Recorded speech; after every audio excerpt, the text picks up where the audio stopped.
Local body ഇലക്ഷനെ നമ്മൾ നേരിടുമ്പോൾ എതിർ പാർട്ടിക്കാർ നിങ്ങൾ കേവലം ഒരു 10 വോട്ട് അല്ലെങ്കിൽ 20 വോട്ട് നേടുകയാണെങ്കിൽ ഞങ്ങൾ അന്ന് ഞങ്ങളുടെ രാഷ്ട്രീയ പ്രവർത്തനം അവസാനിപ്പിക്കുമെന്ന് പറഞ്ഞ് നമ്മൾ വെല്ലുവിളിച്ചുകൊണ്ട് നമ്മളെ കളിയാക്കിയ സമയത്ത് ആ വെല്ലുവിളി നമ്മൾ ഏറ്റെടുത്തുകൊണ്ട് ആ 2010 ലോക്കൽ ബോഡി ഇലക്ഷനിൽ നമ്മൾ 70ഓളം വോട്ടുകൾ നേടുകയും അങ്ങനെ 2015 ലോക്കൽ ബോഡി ഇലക്ഷൻ നേരിട്ടു. അതിനുശേഷം 2020 ലോക്കൽ ബോഡി ഇലക്ഷനിൽ 570 മേലെ വോട്ടുകൾ നമ്മൾ നേടിയെടുത്തുകൊണ്ട് ഒരു ജനകീയ കൗൺസിലർ നമ്മളിവിടെ സൃഷ്ടിക്കുകയായി. ആ ജനകീയ കൗൺസിലർ പി സീനത്ത് ഈ നാടിന്റെ നന്മയ്ക്ക് വേണ്ടി അഹോരാത്രം പരിശ്രമിച്ചുകൊണ്ടിരിക്കുകയാണ്. രാഷ്ട്രീയ പ്രവർത്തനം ഉപജീവന മാർഗമല്ല, ദൗത്യ നിർവഹണമാണെന്നുള്ള മഹത്തായ മുദ്രാവാക്യത്തിന്റെ കാലിക പ്രസക്തി ഏറ്റെടുത്തുകൊണ്ട് ഈ നാടിന്റെ മുത്തമണിയായി പ്രവർത്തിച്ചുകൊണ്ടിരിക്കുകയാണ്. നമുക്കറിയാം പ്രിയപ്പെട്ടവരെ, കഴിഞ്ഞ 2018-19 കാലഘട്ടത്തിലുള്ള കൊറോണ കാലഘട്ടത്തിൽ ഇവിടെ ലോകം മുഴുവൻ കൊറോണയുടെ ഇതിൽ എല്ലാവരും ബുദ്ധിമുട്ടിയ സമയത്ത് ഇവിടെ പോലീസുകാരടക്കം നടു റോഡിൽ ആരെങ്കിലും ഇറങ്ങിക്കഴിഞ്ഞാൽ അടിച്ചോടിക്കുന്ന ഒരു സാഹചര്യം ഉണ്ടായിരുന്നു. നമ്മളൊക്കെ വീട്ടിന്റെ ഉള്ളിൽ ഒതുങ്ങിക്കൂടിയ ഒരു സാഹചര്യം ഉണ്ടായിരുന്നു. ആ സാഹചര്യത്തിൽ പോലും ഇവിടെയുള്ള UDFന്റെ വാർഡ് മെമ്പർ അടക്കം പോലീസിന്റെ അടികൊണ്ട് ഓടിയ ഒരു സംഭവം നമ്മളൊക്കെ കണ്ടാണ്. അങ്ങനെ ഒരു കുട്ടി പോലും റോഡിൽ ഇറങ്ങി നടക്കാതെ ഒരു സാഹചര്യത്തിൽ പോലും നടുവനാടിലെ SDPയുടെ പ്രവർത്തകർ ഈ റോഡിലൂടെ നമ്മൾ ആർജവത്തോടെ നടന്നിരുന്നു. കാരണം നമ്മുടെ കയ്യിലുണ്ടായിരുന്നത് അന്ന് ക്വാറന്റൈനിൽ കിടക്കുന്നവർക്ക് വേണ്ടിയുള്ള റേഷനരിയും രോഗിയായി കിടക്കുന്നവർക്കുള്ള മെഡിസിനൊക്കെ ആയിരുന്നു. അങ്ങനെ ഈ നാടിന്റെ സകലമായ പ്രവർത്തനങ്ങളിലും സജീവമായി ഞങ്ങളിവിടെ ഇടപെട്ടുകൊണ്ടിരിക്കുകയാണ്. ഇനി അങ്ങോട്ടുള്ള എല്ലാ പ്രവർത്തനങ്ങൾക്കും ഈ നാട്ടിലെ നല്ലവരായ നാട്ടുകാരുടെ സഹായം ഞങ്ങൾ പ്രതീക്ഷിച്ചുകൊണ്ട് ഈ ഓഫീസ് നെടുങ്ങാടിലെ നല്ലവരായ നാട്ടുകാർക്ക് സമർപ്പിച്ചുകൊണ്ട് ഞാൻ എന്റെ കർത്തവ്യത്തിലേക്ക് കടക്കുകയാണ്. ഇവിടെ ഈ പരിപാടി അധ്യക്ഷം വഹിക്കുന്നത് പേരാവൂർ മണ്ഡലം വൈസ് പ്രസിഡന്റ് PM അസരഫ് സാഹിബ് അവர்களാണ്. അദ്ദേഹത്തെ ഈ വേദിയിലേക്ക് ഞാൻ ഹാർദവമായി സ്വാഗതം ചെയ്യുന്നു. അതുപോലെ തന്നെ ഞങ്ങളുടെ ഈ പരിപാടി ഉദ്ഘാടനം ചെയ്യുന്നത് പാർട്ടിയുടെ സംസ്ഥാന വൈസ് പ്രസിഡന്റ് ബഹുമാനപ്പെട്ട തുളസീധരൻ പള്ളിക്കൽ സാർ അവர்களാണ്. അദ്ദേഹത്തെ ഞാൻ ഈ വേദിയിലേക്ക് ആദ്യമായി സ്വാഗതം ചെയ്യുന്നു. അതുപോലെ തന്നെ ഇവിടെ ആശംസ അർപ്പിച്ച് സംസാരിക്കാൻ എത്തിച്ചേർന്ന പാർട്ടിയുടെ ജില്ലാ പ്രസിഡന്റ് AC ജലാലുദ്ദീൻ സാഹിബ്, അതുപോലെ തന്നെ പാർട്ടിയുടെ ജില്ലാ സെക്രട്ടറി ബഷീർ കണ്ണാടിപ്പറമ്പ്, അതുപോലെ തന്നെ പാർട്ടിയുടെ മണ്ഡലം പ്രസിഡന്റ് യൂനിസ് ഒളിയിൽ, അതുപോലെ തന്നെ വാർഡ് കൗൺസിലർമാരായ P ഫൈസൽ, P സീനത്ത്, ഫാത്തിമ, ഷഫീന, മറ്റ് വേദിയിലുള്ള പാർട്ടിയുടെ നേതാക്കന്മാരെ ഈ പരിപാടിയിലേക്ക് സ്വാഗതം ചെയ്തുകൊണ്ട് ഈ പരിപാടി ശ്രമിക്കുന്ന എല്ലാവരെയും ഒറ്റവാക്കിൽ സ്വാഗതം ആശംസിച്ചുകൊണ്ട് ഈ പരിപാടിയുടെ അധ്യക്ഷം വഹിക്കുന്നതിന് വേണ്ടി PM അസരഫ് സാഹിബിനെ ആദ്യം ക്ഷണിക്കുന്നു. ജയ് SDPI, ജയ് ഡെമോക്രസി. നന്ദി സത്താർ സാഹിബ്. രാഷ്ട്രീയ നയ വിശദീകരണ പൊതുയോഗത്തിൽ അധ്യക്ഷ സ്ഥാനം അലങ്കരിക്കുന്നതിന് വേണ്ടി പേരാവൂർ മണ്ഡലം വൈസ് പ്രസിഡന്റ് അഷ്റഫ് നടവനാടിനെ സ്നേഹപൂർവ്വം വേദിയിലേക്ക് ക്ഷണിക്കുന്നു. ഈ പരിപാടിയിൽ സ്വാഗതം പറഞ്ഞ Naduvanad branch secretary Sathar MK, അതുപോലെ തന്നെ ഈ പരിപാടി ഉദ്ഘാടനം ചെയ്യാൻ വേണ്ടി ഇവിടെ എത്തിയ ബഹുമാനപ്പെട്ട സംസ്ഥാന വൈസ് പ്രസിഡന്റ് തുളസീധരൻ പള്ളിക്കൽ, പാർട്ടിയുടെ കണ്ണൂർ ജില്ലാ പ്രസിഡന്റ് AC ജലാലുദ്ദീൻ, കണ്ണൂർ ജില്ലാ ജനറൽ സെക്രട്ടറി ബഷീർ കണ്ണാടിപ്പറമ്പ്, മറ്റു മണ്ഡലം നേതാക്കന്മാരെ, വേദിയിലുള്ള കൗൺസിലർമാരെ, മറ്റു മുനിസിപ്പൽ പഞ്ചായത്ത് ഭാരവാഹികൾ, നമുക്കറിയാം നടുവനാടിന്റെ ഹൃദയഭാഗത്ത് SDPI നടുവനാട് ബ്രാഞ്ച് കമ്മിറ്റിയുടെ ഓഫീസ് ഉദ്ഘാടന വേദിയിലാണ് നമ്മളുള്ളത്. 2009 ജൂൺ 21 ഡൽഹിയിൽ ഈ പാർട്ടിയുടെ പ്രഖ്യാപനം വന്ന മുതൽ ഈ നടുവനാടെന്ന കൊച്ചു ഗ്രാമത്തിൽ SDPI എന്ന് പറയുന്ന നവരാഷ്ട്രീയ വിപ്ലവ പ്രസ്ഥാനത്തിന്റെ പ്രവർത്തനം തുടങ്ങിക്കഴിഞ്ഞു. ഏകദേശം 10-15 വർഷത്തെ പൊതുപ്രവർത്തനത്തിന്റെ ഭാഗമായിക്കൊണ്ട് ഈ നടുവനാടിലെ മുഴുവൻ ജനങ്ങളുടെ ഹൃദയങ്ങളിലേക്ക് SDPI എന്ന് പറയുന്ന നവരാഷ്ട്രീയ വിപ്ലവ പ്രസ്ഥാനത്തിന്റെ സ്ഥാനങ്ങൾ പിടിച്ചു പറ്റാൻ ഇതിന്റെ പ്രവർത്തകർക്ക് കഴിഞ്ഞിട്ടുണ്ട്. മനോഹരമായ ഈ ഒരു ഓഫീസും അതിന്റെ ഡെക്കറേഷനെ കാണുമ്പോൾ നമുക്കൊക്കെ മനസ്സിൽ ഒരുപാട് സമാധാനമുണ്ട്. നമ്മുടെ മനസ്സിലുള്ള സന്തോഷങ്ങൾ ഉണ്ടാകുമ്പോൾ തന്നെ ഇത്തരത്തിലുള്ള ഒരു രാഷ്ട്രീയ പ്രസ്ഥാനം ഇവിടെ വേരൂന്നി പ്രവർത്തിക്കാൻ വേണ്ടി ത്യാഗം സഹിച്ച ഒരുപാട് പ്രവർത്തകരുണ്ട്. പൊതുപ്രവർത്തനത്തിന്റെ ഭാഗമായിക്കൊണ്ട്, രാഷ്ട്രീയ പ്രവർത്തനത്തിന്റെ ഭാഗമായിക്കൊണ്ട് ജയിലറകളിലേക്ക് കിടക്കേണ്ടി വന്ന പ്രവർത്തകന്മാർ ഈ നടുവനാട് പ്രദേശത്തിൽ, അല്ലെങ്കിൽ രാഷ്ട്രീയ എതിരാളികളുടെ അക്രമങ്ങൾ ഏറ്റുവാങ്ങി ശരീരത്തിൽ മുറിവ് പറ്റി ഹോസ്പിറ്റലിൽ കിടക്കേണ്ടതും വീട്ടിൽ റെസ്റ്റ് എടുക്കേണ്ടതും വന്ന ഒരുപാട് പ്രവർത്തകന്മാർ ഈ നടുവനാട് ബ്രാഞ്ചിനകത്തുണ്ട്. നമുക്കറിയാം, ഈ പ്രസ്ഥാനത്തിലേക്ക് നമ്മൾ കടന്നു വരുമ്പോൾ ഇവിടെയുള്ള പരമ്പരാഗത രാഷ്ട്രീയ പ്രസ്ഥാനങ്ങൾ പൂമാലയിട്ട് സ്വീകരിക്കുമെന്ന് നമ്മളാരും കരുതിയില്ല. ഈ പ്രസ്ഥാനത്തിൽ പ്രവർത്തിക്കുമ്പോൾ, നേരിന്റെ പക്ഷത്ത് നിന്ന് സംസാരിക്കുമ്പോൾ അക്രമങ്ങൾ ഏറ്റുവാങ്ങേണ്ടി വരും, അല്ല മറ്റു രീതിയിൽ ശാരീരിക ബുദ്ധിമുട്ടുകൾ ഉണ്ടാക്കപ്പെടുമെന്ന് നമുക്ക് നല്ല ബോധ്യമുണ്ടായിരുന്നു. കാരണം എന്ന് വെച്ചാൽ, ഓരോ രാഷ്ട്രീയ പാർട്ടിക്കാരുടെ അധീനത്തിലാക്കി വെച്ച പ്രദേശങ്ങളിലേക്ക് മറ്റ് രാഷ്ട്രീയ പ്രസ്ഥാനങ്ങൾ കടന്നു വരുമ്പോൾ അവരുടെ ഇല്ലായ്മ ചെയ്യുക എന്നുള്ളത് പരമ്പരാഗത രാഷ്ട്രീയ പാർട്ടിക്കാരുടെ പ്രസ്ഥാനത്തിന്റെ രീതിയായിരുന്നു. ആ രീതി നടുവനാട് പ്രദേശത്തും തുടങ്ങിയിരുന്നു. പക്ഷെങ്കിൽ നടുവനാട്ടിൽ ആർജവമുള്ള പ്രവർത്തകർ അതിനേക്ക് അതിജീവിച്ചുകൊണ്ട് ഈ നടുവനാട് മേഖലകളിൽ പാർട്ടിയുടെ കൃത്യ സ്വാധീനം ഉറപ്പിക്കാൻ വേണ്ടി ഈ ബ്രാഞ്ച് പ്രവർത്തകർക്ക് കഴിഞ്ഞിട്ടുണ്ട്. അതിന്റെ ഭാഗമായിക്കൊണ്ട് തന്നെയാണ് കഴിഞ്ഞ ലോക്കൽ ബോഡി ഇലക്ഷനിൽ ഇവിടെ ഒരു കൗൺസിലറെ ഉണ്ടാക്കിയെടുക്കാൻ വേണ്ടി നമുക്ക് കഴിഞ്ഞത്. ഈ നമ്മുടെ എതിരാളികളെ അക്രമം നിർത്തിയിട്ടില്ല എന്ന് നമ്മൾ ഒരിക്കലും വിശ്വസിക്കുന്നുമില്ല. നമ്മളെ ശരിപ്പെടുത്താൻ വേണ്ടി, അല്ലെ നമ്മളെ ഇല്ലായ്മ ചെയ്യാൻ വേണ്ടി നിങ്ങളെ ആയുധപ്പുരകളിൽ ബോംബുകളും വാളുകളും റെഡിയായിട്ടുണ്ട് എന്ന് മനസ്സിലാക്കിക്കൊണ്ട് തന്നെ ഈ പ്രസ്ഥാനത്തെ നെഞ്ചിലേറ്റിക്കൊണ്ട് ഈ പ്രസ്ഥാനത്തിന്റെ പ്രവർത്തനങ്ങൾ അവസാന ശ്വാസം വരെയും ഈ നടുവനാട് മേഖലകളിൽ നമ്മൾ പ്രവർത്തിക്കുമെന്ന ഉറച്ച വിശ്വാസത്തോടു കൂടിയാണ് നമ്മൾ ഈ ഓഫീസ് ഇവിടെ ഉദ്ഘാടനം ചെയ്യപ്പെട്ടിട്ടുള്ളത്.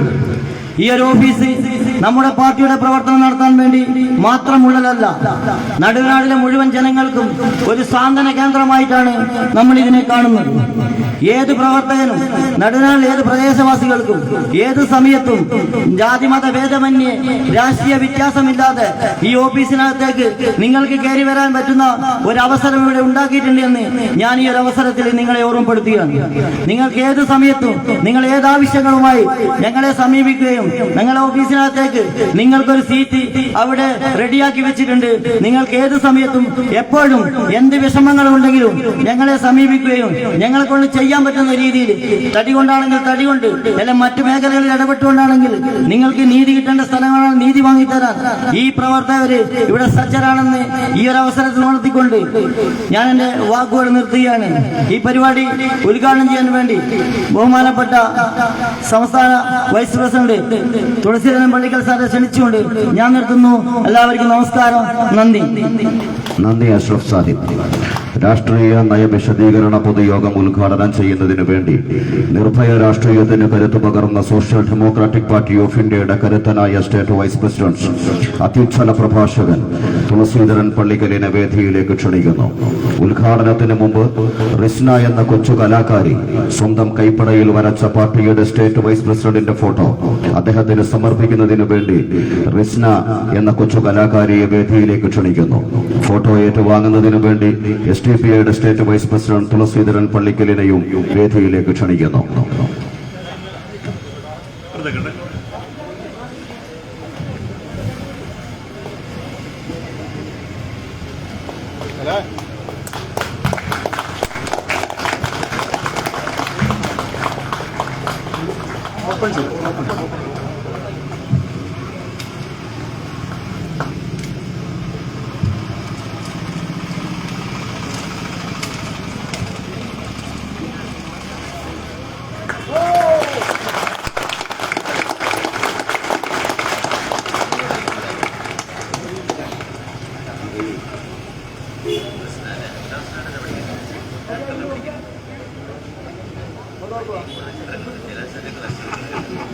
സോഷ്യൽ ഡെമോക്രാറ്റിക് പാർട്ടി ഓഫ് ഇന്ത്യയുടെ മെമ്പർഷിപ്പ് ക്യാമ്പയിൻ ഒരു മാസം നീണ്ടു നിൽക്കുന്ന മെമ്പർഷിപ്പ് ക്യാമ്പയിൻ ആരംഭിക്കുകയാണ്. നടുവനാടിൽ നിന്ന് പാർട്ടിയിലേക്ക് കടന്നുവന്ന നിഹാലിനെ മെമ്പർഷിപ്പ് ഏറ്റുവാങ്ങുന്നതിന് വേണ്ടി സാദരം ക്ഷണിക്കുകയാണ്. അതുപോലെ തന്നെ മെമ്പർഷിപ്പ് ഏറ്റുവാങ്ങുന്നതിന് വേണ്ടി മർച്ചാൻ എന്ന് പറയുന്ന സഹോദരനെയും വേദിയിലേക്ക് ക്ഷണിക്കുകയാണ്.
ഈ പൊതുസമ്മേളനത്തിന്റെ അധ്യക്ഷൻ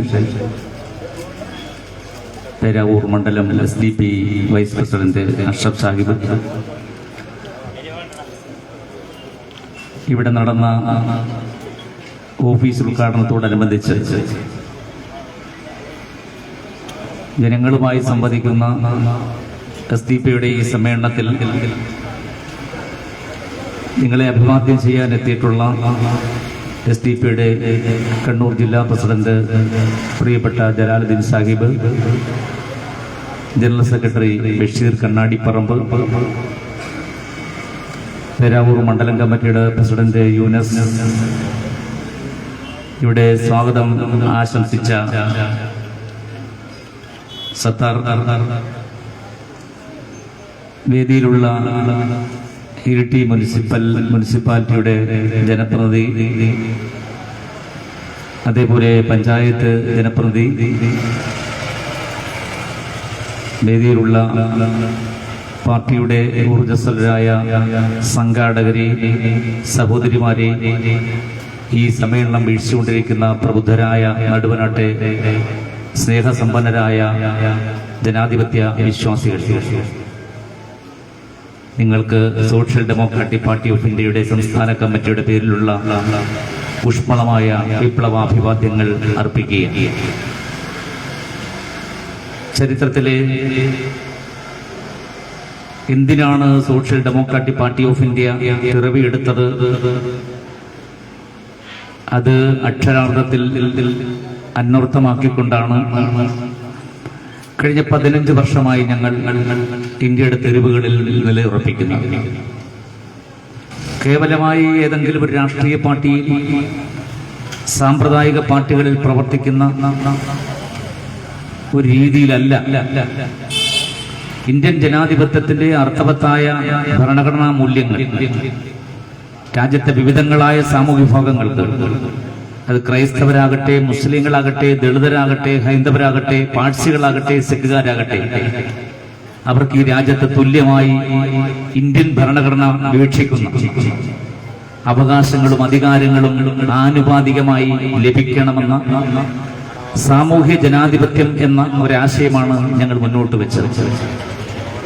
നിങ്ങൾക്കും ഞങ്ങൾക്കും അറിയാം, ഇന്ത്യ രാജ്യം 2014 ശേഷം മറ്റൊരു രാഷ്ട്രമായി മാറുന്നൊരു സാഹചര്യം നമ്മൾ കണ്ടതാണ്. 2009 ജൂൺ മാസം 21 ഞങ്ങൾ ഈ പാർട്ടി ഡൽഹിയിൽ പ്രഖ്യാപിക്കുമ്പോൾ ഞങ്ങൾ ഉയർത്തിയ മുദ്രാവാക്യം വിശപ്പില്ലാത്തൊരു ഇന്ത്യ എന്നതായിരുന്നു. ഞങ്ങൾ ഉയർത്തിയ മുദ്രാവാക്യം ഭയമില്ലാത്തൊരു ഇന്ത്യ എന്നതായിരുന്നു. 2014 നരേന്ദ്ര ദാമോദർ മോദി ഇന്ത്യയുടെ പ്രധാനമന്ത്രി ആയിട്ടില്ല. അതിന് 5 വർഷം മുമ്പ് രാജ്യത്തോട് ഞങ്ങൾ പറഞ്ഞു, ഇന്ത്യ രാജ്യത്തെ ഭയപ്പെടുത്തുന്ന ഒരു ഡീപ് സ്റ്റേറ്റ് ആയി പ്രവർത്തിക്കുന്ന, ഇന്ത്യയിലെ മുഴുവൻ കലാപങ്ങൾക്കും രാജ്യത്തെ കൊള്ളിവെപ്പുകൾക്കും അതിന് നേതൃത്വം കൊടുത്തുകൊണ്ടിരിക്കുന്ന സംഘപരിവാര ശക്തികൾ ഈ രാജ്യത്തൊരു ഭീഷണിയാണെന്ന് പറഞ്ഞുകൊണ്ടാണ് ഞങ്ങൾ ഈ പ്രസ്ഥാനം രൂപം കൊടുക്കുന്നത്. പക്ഷെ നമുക്കറിയാം, പെട്ടെന്ന് 2014 നരേന്ദ്രമോദി അധികാരത്തിൽ വരുന്നു. കിരാതമായ നിയമങ്ങൾ, പാർലമെന്റിലും പാർലമെന്റ് പുറത്തുമുള്ള ജനവിരുദ്ധമായ പ്രഖ്യാപനങ്ങൾ, ജനങ്ങളെ കൊള്ളയടിക്കുന്ന, ജനങ്ങളെ അവരുടെ ജീവിത സാഹചര്യങ്ങളിൽ ഏറ്റവും നടുപൊടിക്കുന്ന, അട്ടക്കെടുക്കുന്ന ജനവിരുദ്ധമായ പ്രവൃത്തികൾ അവർ നിർബാധം തുടർന്നുകൊണ്ടേ. പാർലമെന്റിലും രാജ്യസഭയിലും ചൂടപ്പം പോലെയാണ് ബില്ലുകൾ ഓരോന്ന് പാസ്സായി. ഏറ്റവും അവസാനം നിങ്ങൾക്കറിയാം, പൗരത്വ ഭേദഗതി ബില്ലെന്ന ബില്ല് പോലും രാജ്യത്ത് നിയമമാക്കുമ്പോൾ ഇന്ത്യ രാജ്യത്ത് അവർ ലക്ഷ്യം വെച്ചത് RSS രൂപീകരിച്ച 2025 അതിന്റെ 100ാം വർഷം ആഘോഷിക്കാൻ പോകുന്ന 1925 മുതൽ 2025 100ാം വാർഷികം ആഘോഷിക്കുമ്പോൾ ഇന്ത്യ ഒരു ഹിന്ദുത്വ രാഷ്ട്രമാക്കി. ഹിന്ദുത്വ എന്നത് ഞാൻ ഇൻവെർട്ടഡ് കോമയിലാണ്. ആ ഹിന്ദുത്വം എന്ന് പറഞ്ഞാൽ ആ ഹിന്ദുത്വയിൽ രാജ്യത്തെ അധസ്ഥിതനില്ല. ആ ഹിന്ദുത്വയിൽ രാജ്യത്തെ ആശാരിയും മൂശാരിയും കൊല്ലനും തട്ടാനും ഈഴവനും തീയനുമില്ല. ആ ഹിന്ദുത്വയിൽ രാജ്യത്തെ 35 കോടി വരുന്ന ദളിതരും ആദിവാസികളുമില്ല. രാജ്യത്ത് നൂറ്റാണ്ടുകളായി പണിയെടുക്കാൻ വിധിക്കപ്പെട്ട, തെരുവോരങ്ങളിലേക്ക് അടിച്ചമർത്തപ്പെട്ട, ഇന്ത്യ കേരളത്തിൽ പോലും 25,000 കോളനികളിൽ ദുരിത ജീവിതം അനുഭവിക്കുന്ന രാജ്യത്തെ അടിസ്ഥാന ജനതയില്ലാത്തൊരു ഹിന്ദുത്വത്തെ കുറിച്ചാണ് ഇന്ത്യയിൽ സംഘപരിവാർ സംസാരിക്കുന്നതെന്ന് ഇന്ത്യ രാജ്യത്ത് ആദ്യമായി പറഞ്ഞ രാഷ്ട്രീയ പ്രസ്ഥാനത്തിന്റെ പേര് social democratic party of India എന്നാണ്. അതുകൊണ്ടാണ് കൃത്യമായ ശത്രുവിനെ ഞങ്ങൾ വിലയിരുത്തി. ഈ രാജ്യത്ത് ഏതെങ്കിലും രാഷ്ട്രീയ പ്രവർത്തനങ്ങളുടെ ഫലമായിട്ടല്ല, ഏതെങ്കിലും സാമൂഹിക മുന്നേറ്റത്തിന്റെ ഫലമായിട്ടല്ല, സാമൂഹ്യമായ ഒരു പരിവർത്തനം ലക്ഷ്യം വെച്ചുകൊണ്ടല്ല രാജ്യത്ത് അവതരിക്കപ്പെട്ട RSSന്റെ ചരിത്രം ഞാൻ പറയുന്നില്ല. ലോകത്ത് ഇത്രമാത്രം ഭീകരമായ ഈ കൊലപാതകങ്ങൾ, വംശീയമായ ഉള്ളടക്കത്തോടെയുള്ള അതിക്രമങ്ങൾ രാജ്യത്തെ നിർബാധം അഴിച്ചുവിട്ട ഒരു രാഷ്ട്രീയ പ്രസ്ഥാനം 100 വർഷങ്ങൾക്ക് ശേഷം ഇന്ത്യ രാജ്യം ഹിന്ദുത്വ രാഷ്ട്രമായി പരിവർത്തനപ്പെടുത്താൻ പോകുമ്പോൾ ഇല്ല, ഇന്ത്യയുടെ തെരുവുകളിൽ നിന്നുകൊണ്ട് അതിന് അനുവദിക്കയില്ല എന്ന ജനാധിപത്യമായ പ്രതിരോധമാണ്, ജനാധിപത്യമായ വിമോചന സമരമാണ്, ജനാധിപത്യപരമായ പ്രഖ്യാപനമാണ് സോഷ്യൽ ഡെമോക്രാറ്റിക് പാർട്ടി കഴിഞ്ഞ 15 വർഷമായി പ്രവർത്തിച്ചുകൊണ്ടിരിക്കുന്നത്, നടത്തിക്കൊണ്ടിരിക്കുന്നത്. ഞാനിത് പറയുമ്പോൾ 2009 ഞങ്ങൾ പ്രഖ്യാപിച്ച മുദ്രാവാക്യങ്ങളെ ഏറ്റവും വേഗത്തിൽ നടപ്പിലാക്കാൻ നമ്മുടെ രാഷ്ട്രീയ സാഹചര്യം ഇന്ന് അനുവദിക്കുന്നില്ല എന്നതൊരു യാഥാർത്ഥ്യമാണ്. നിങ്ങൾ മനസ്സിലാക്കണം, നമ്മൾ വിചാരിച്ചു ഇന്ത്യയിൽ കമ്മ്യൂണിസ്റ്റ് പ്രസ്ഥാനം ഒരു പ്രതിരോധമാണ് എന്ന്. നമ്മൾ വിചാരിച്ചു ഇന്ത്യയിലെ മറ്റ് സോഷ്യലിസ്റ്റ് പ്രസ്ഥാനങ്ങൾ ഒരു പ്രതിരോധമാണ്. പക്ഷേ ഇന്ത്യ രാജ്യത്തിന്റെ തെരുവുകളിൽ രാജ്യത്തെ ന്യൂനപക്ഷങ്ങളും ദളിതരും ആദിവാസികളും വേട്ടയാടപ്പെടുന്ന സാഹചര്യത്തിൽ ഹിന്ദുത്വ ആശയത്തെ രാജ്യത്ത് ഏറ്റവും സാമാന്യവൽക്കരിക്കുന്ന രീതിയിൽ പ്രവർത്തിക്കുകയായിരുന്നു ഇന്ത്യയിലെ ഇത്തരം പാർട്ടികൾ. അതുകൊണ്ടാണ് ഏറ്റവും വ്യതിരിക്തമായ, ഏറ്റവും വ്യത്യസ്തമായ ഒരു പാതയിലൂടെ സോഷ്യൽ ഡെമോക്രാറ്റിക് പാർട്ടി മുന്നോട്ട് പോകുന്നു.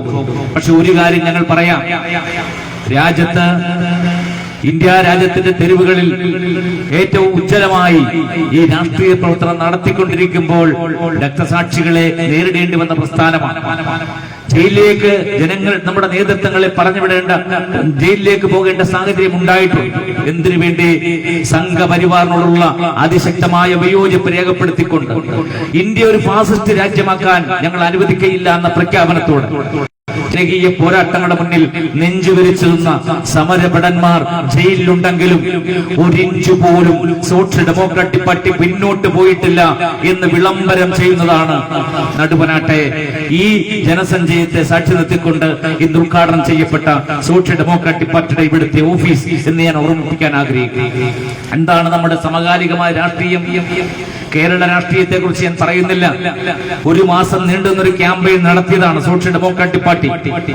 സെപ്റ്റംബർ മാസം 25 മുതൽ ഒക്ടോബർ മാസം 25 വരെ ഞങ്ങളൊരു ക്യാമ്പയിൻ കേരളത്തിൽ നടത്തി. ഏതെങ്കിലും രാഷ്ട്രീയ പാർട്ടിയെ പ്രത്യേകമായി പരാമർശിച്ചുകൊണ്ടല്ല. നിങ്ങൾക്കറിയാം കേരളത്തിൽ ആരാണ് RSSകാരൻ, ആരാണ് കമ്മ്യൂണിസ്റ്റുകാരൻ, ആരാണ് പോലീസ് എന്ന് വ്യത്യസ്തമായി തിരിച്ചറിയാൻ കഴിയാത്ത രീതിയിൽ നമ്മുടെ ഭരണ സംവിധാനത്തെ പോലും RSSന് പണയപ്പെടുത്തുന്ന രീതിയിലേക്ക് കേരളം സഞ്ചരിച്ചു കൊണ്ടിരിക്കുന്ന ഒരു രാഷ്ട്രീയ സാഹചര്യം ഉണ്ടായിരിക്കുന്നു.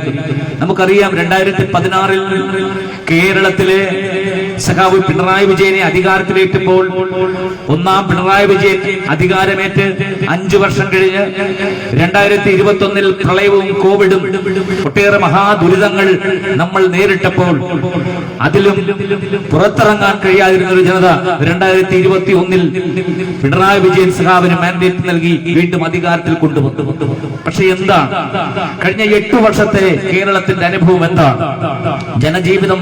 3 തെരഞ്ഞെടുപ്പ് ഇപ്പോൾ നടക്കുമ്പോഴും പാലക്കാടും വയനാടും അങ്ങേ ചേലക്കരയിലും എന്താണ് കേരളത്തിൽ 1 കിലോ അരിയുടെ വിലയെന്നത് കേരളം ചർച്ച ചെയ്യുന്നില്ല. എന്താണ് നമ്മുടെ നിത്യോപയോഗ സാധനങ്ങളുടെ വിലക്കയറ്റം എന്നത് നമ്മൾ ചർച്ച ചെയ്യുന്നില്ല. അയഥാർത്ഥമായ കാര്യങ്ങളെ വെറുതെ വ്യാജമായ നിർമ്മിതിയിൽ രാജ്യത്ത് പ്രചരണോപാധികളാക്കിക്കൊണ്ടാണ് തെരഞ്ഞെടുപ്പിനെ അവർ വോട്ടുപിടിക്കുന്നത്. നീല സൂട്ട്കേസിന്റെ നീല ട്രോളി ബാഗാണ് പാലക്കാട് തെരഞ്ഞെടുപ്പ് വിഷയം. ചേലക്കരയിലാണെങ്കിലോ മറ്റെന്തൊക്കെയോ വിഷയങ്ങളാണ്. പക്ഷെ പ്രമാദമായ ഒരു വിഷയങ്ങളും ഇവിടെ ചർച്ച ചെയ്യപ്പെടുന്നില്ല. വയനാട്ടിലും ഞങ്ങൾ ഓർമ്മിക്കുന്നു, വയനാട് ദുരന്തമുണ്ടായി 450 പേർ മരണപ്പെട്ട് പ്രകൃതി ദുരന്തത്താൽ കൊല ചെയ്യപ്പെട്ട ഒരു സാമൂഹിക ഭാഗം വയനാടിന്റെ ഒരു പ്രദേശം തന്നെ ഒലിച്ചുപോയ സാഹചര്യത്തിൽ വയനാടിന്റെ പുനരധിവാസ പാക്കേജ് എന്താണെന്ന് 3 മാസം കഴിയുമ്പോഴും 4 മാസം കഴിയുമ്പോഴും കേരളത്തോട് പറയാൻ കേരളത്തിൽ രാഷ്ട്രീയ പാർട്ടിയില്ല. അന്ന് ദുരന്തമുണ്ടാകുമ്പോൾ സ്വജീവിതം മറന്നുകൊണ്ട് അവിടെ സേവന പ്രവർത്തനം നടത്തിയ സോഷ്യൽ ഡെമോക്രാറ്റിക് പാർട്ടിയുടെ ചിത്രങ്ങൾ, പ്രവർത്തകരുടെ ചിത്രങ്ങൾ നിങ്ങൾ ദൃശ്യമാധ്യമങ്ങളിലൂടെ കണ്ടതാണ്. നിലമ്പൂരിലും അതേപോലെ വയനാടിലും അതിശക്തമായ ജനകീയ പ്രവർത്തനത്തിലൂടെ നഷ്ടപ്പെട്ടു പോയവരെ, ഉറ്റവരെ നഷ്ടപ്പെട്ടവരുടെ അവരുടെ ശവശരീരങ്ങളുടെ അവശിഷ്ടങ്ങൾ പോലും ചേർത്ത് പിടിക്കാൻ അത് തിരഞ്ഞ് മാസങ്ങളോളം ദിവസങ്ങളോളം നടന്ന പാർട്ടി പ്രവർത്തകരുണ്ട്. പക്ഷെ വയനാട്ടിൽ പോലും അവിടെ ഇപ്പോഴും വയനാട് ദുരന്തത്തിന്റെ പശ്ചാത്തലത്തിൽ എന്താണ് ഞങ്ങളുടെ പുനരധിവാസം എന്ന് പ്രഖ്യാപിക്കാൻ ഇടതുപക്ഷ ജനാധിപത്യ മുന്നണിക്കാകുന്നില്ല, ഒരു മുന്നണിക്കുമാകുന്നില്ല.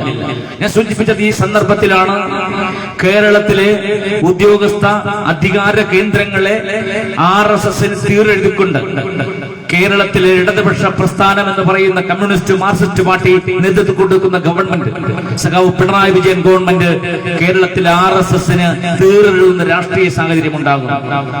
ഒരു MLA അരിവാൾ ചുറ്റിക നക്ഷത്രം അടയാളത്തിൽ മത്സരിച്ച മലപ്പുറത്ത് ഒരു MLA പുറത്തു വന്ന് പറഞ്ഞ വിവരങ്ങൾ കേരളത്തോട് പറഞ്ഞത് ഞെട്ടിപ്പിക്കുന്നതായി. ഇത് പറഞ്ഞാൽ കേരളം നിയന്ത്രിക്കുന്നത്, ആഭ്യന്തര വകുപ്പിനെ നിയന്ത്രിക്കുന്നത് ധർമ്മടത്തുനിന്ന് ജയിച്ചു പോയ സഖാവ് പിണറായി വിജയൻ അല്ല. അവിടെ കൃത്യമായി കാര്യങ്ങൾ നിർവഹിക്കുന്നത് RSSകാരാണ് ഇന്ന് കേരളം തെളിയിച്ചുകൊണ്ടിരിക്കുന്ന ഒരുപാട് സംഭവങ്ങൾ. ഞാൻ സംഭവങ്ങളിലേക്കൊന്നും പോകുന്നില്ല.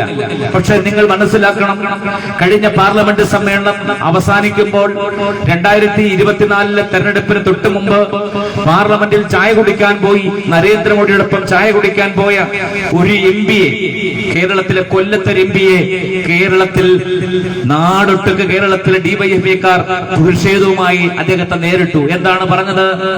നരേന്ദ്രമോദിയോടൊപ്പം ചായ കുടിക്കാൻ പോയ കൊല്ലത്തെ MP ഇന്ത്യ രാജ്യത്ത് സംഘപരിവാറിന്റെ കൂട്ടിക്കൊടുപ്പുകാരനാണ്. പക്ഷെ നമുക്കിപ്പോൾ അറിയാം, കേരളത്തിലെ DGPമാർ, കേരളത്തിലെ ഉന്നത ഉദ്യോഗസ്ഥന്മാർ, കേരളത്തിലെ ADGPമാർ, കേരളത്തിലെ DGP ആയിരുന്നവർ അവർ റിട്ടയർ ചെയ്ത് കഴിഞ്ഞാൽ ഉടനെ RSSൽ മെമ്പർഷിപ്പ് എടുത്ത് BJP പ്രവർത്തനം തുടങ്ങുന്ന സാഹചര്യം. കേരളത്തിലെ ഏറ്റവും ഉന്നതമായ ചീഫ് സെക്രട്ടറിക്ക് താഴെയുള്ള അഡീഷണൽ സെക്രട്ടറിമാരടക്കമുള്ള IASകാർ പരസ്പരം സോഷ്യൽ മീഡിയയുടെ ചെളിവാരി എറിഞ്ഞുകൊണ്ട് അങ്ങോട്ടും ഇങ്ങോട്ടും കേരളത്തിൽ കലഹം കൂടുന്ന സംഭവം പോലും നമ്മൾ ഇന്നും കേട്ടുകൊണ്ടിരിക്കുകയാണ്. അവിടെയാണ് ഇന്ത്യ രാജ്യത്ത് RSSന്റെ ഉന്നതനായ നേതാവ് ഹൊസവല്ല ദത്താത്രേയുമായി തൃശൂരിൽ അവിടെ പൂരം കലക്കുന്നതിന് വേണ്ടി, അവിടെ സുരേഷ് ഗോപിയെ വിജയിപ്പിക്കുന്നതിന് വേണ്ടി 2023 മെയ് മാസത്തിൽ കേരളത്തിന്റെ ADGP സഖാവ് പിണറായി വിജയനെ അങ്കിൾ എന്ന് വിളിക്കുന്ന ഒരു ADGP പോയി ചർച്ച നടത്തി. അന്നേ ദിവസം കേരളത്തിൽ ആഭ്യന്തര വകുപ്പിന് റിപ്പോർട്ട് കിട്ടിയതാണ്. അതിനുശേഷം 6 മാസങ്ങൾക്ക് ശേഷം തിരുവനന്തപുരത്ത് രാം മാധവ് എന്ന് പറയുന്ന RSSകാരനുമായി ചർച്ച നടത്തുന്നു ഇതേ ADGP. എന്നിട്ട് അദ്ദേഹം കേരളത്തിൽ ഇപ്പോഴും ADGP-യുടെ കസേരയിൽ അപ്പുറത്ത് മാത്രം ഒരു കസേരയിലേക്ക് മാറിയിരുന്നിട്ട് കേരളം എന്തു ചെയ്യുന്നു എന്ന ചോദ്യമാണ് ഞങ്ങൾക്ക് ചോദിക്കാനുള്ളത്. RSS-ന് എതിരെഴുതിയിരിക്കുന്നു ആഭ്യന്തര വകുപ്പിന്. ഇവിടെ കണ്ണൂരാണ് കല്ലിയോട്ട് എന്ന് പറയുന്ന പ്രദേശത്ത് ഫഗത് മോൻ എന്ന് പറയുന്ന 3-ാം ക്ലാസ്സിൽ പഠിക്കുന്ന ഒരു പയ്യനെ കേരളത്തിലെ ഇവിടെ തൊട്ടഴിൽവാസിയായ ഒരാൾ കുത്തിക്കുന്ന സംഭവം നിങ്ങൾ വാർത്തയാക്കിയതാണ്. അങ്ങ് കൊടിഞ്ഞി ഫൈസലിന്റെ കാര്യം ഞാൻ പറയുന്നില്ല. മലപ്പുറത്ത് 2016-ൽ മൃഗീയമായി വെട്ടിക്കൊന്ന RSS-കാർ ഇപ്പോഴും സ്വൈര്യ ജീവിതം നടത്തുകയാണ്. അവിടെ കാസർഗോഡ് ചൂരി പള്ളിയിൽ പണിയെടുത്തുകൊണ്ടിരുന്ന റിയാസ് മൗലവി എന്ന മതപുരോഹിതനെ പള്ളിക്കുള്ളിൽ കയറി വെട്ടിക്കൊന്ന കൊലപ്പെടുത്തിയ കേസിലെ പ്രതികളെ തലശ്ശേരി പ്രിൻസിപ്പൽ സെഷൻസ് കോടതി വെറുതെ വിട്ട സംഭവം. ഇത് പറഞ്ഞാൽ കേരളത്തിൽ DYFI-ക്കാർക്കോ കമ്മ്യൂണിസ്റ്റുകാർക്കോ പോലും ജീവന് ഭീഷണിയായ കേരളത്തിലെ RSS-ന്റെ പ്രമാദമായ കേസുകൾ ഒത്തുതീർപ്പാക്കി കൊടുക്കുന്ന പരിപാടിയാണ് സഖാവ് പിണറായി വിജയൻ ചെയ്യുന്നതെങ്കിൽ അതിനെ ശക്തമായി നേരിടാൻ സോഷ്യൽ ഡെമോക്രാറ്റിക് പാർട്ടി പ്രതിജ്ഞാബദ്ധമാണ് എന്ന് ഞാൻ പറയാൻ ആഗ്രഹിക്കുന്നു. നമുക്കറിയാം, ഒരുപാട് സംഭവങ്ങളിലേക്ക് ഞാൻ പോകുന്നില്ല. ഒരു MLA വെളിപ്പെടുത്തിയ സംഭവം കഴിഞ്ഞ 2 മാസങ്ങൾക്ക് മുമ്പ് ഒരു MLA വെളിപ്പെടുത്തിയ സംഭവങ്ങൾ കേരളത്തെ ഞെട്ടിപ്പിച്ചു. പക്ഷെ 2009-10 കാലഘട്ടം മുതൽ കേരളത്തോട് ഞങ്ങൾ പറഞ്ഞുകൊണ്ടിരിക്കുന്നു, SDP പറഞ്ഞുകൊണ്ടിരിക്കുന്നു, കേരളത്തിൽ RSS-ന് വേണ്ടി വിടുപണി ചെയ്യുന്നതാണ് കേരളത്തിലെ പിണറായി വിജയന്റെ പോലീസ് എന്ന് ഞങ്ങൾ പറയുന്നു. അതിനു മുമ്പ് ആഭ്യന്തരം ഭരിച്ചിരുന്ന രമേശ് ചെന്നിത്തലയും തിരുവഞ്ചൂർ രാധാകൃഷ്ണനും ഉമ്മൻചാണ്ടിയും മന്ത്രിസഭയിലും എന്തൊക്കെയാണോ ചെയ്തത് അത് തന്നെ നിർബാധം കേരളത്തിൽ തുടരുന്ന സാഹചര്യം. ആ ആഭ്യന്തരത്തിൽ ഒരു MLA പോലും ഇല്ലാത്ത കേരളത്തിലാണ് BJP-ക്ക് വേണ്ടി കേരളത്തിന്റെ ഉന്നതമായ കസേരകളിൽ ഇരുന്നുകൊണ്ട് ക്രമസമാധാന ചുമതല നിർവഹിക്കേണ്ട ഉദ്യോഗസ്ഥൻ അവർക്ക് വേണ്ടി പണിയെടുക്കുന്ന സാഹചര്യം ഉണ്ടാകുന്നു.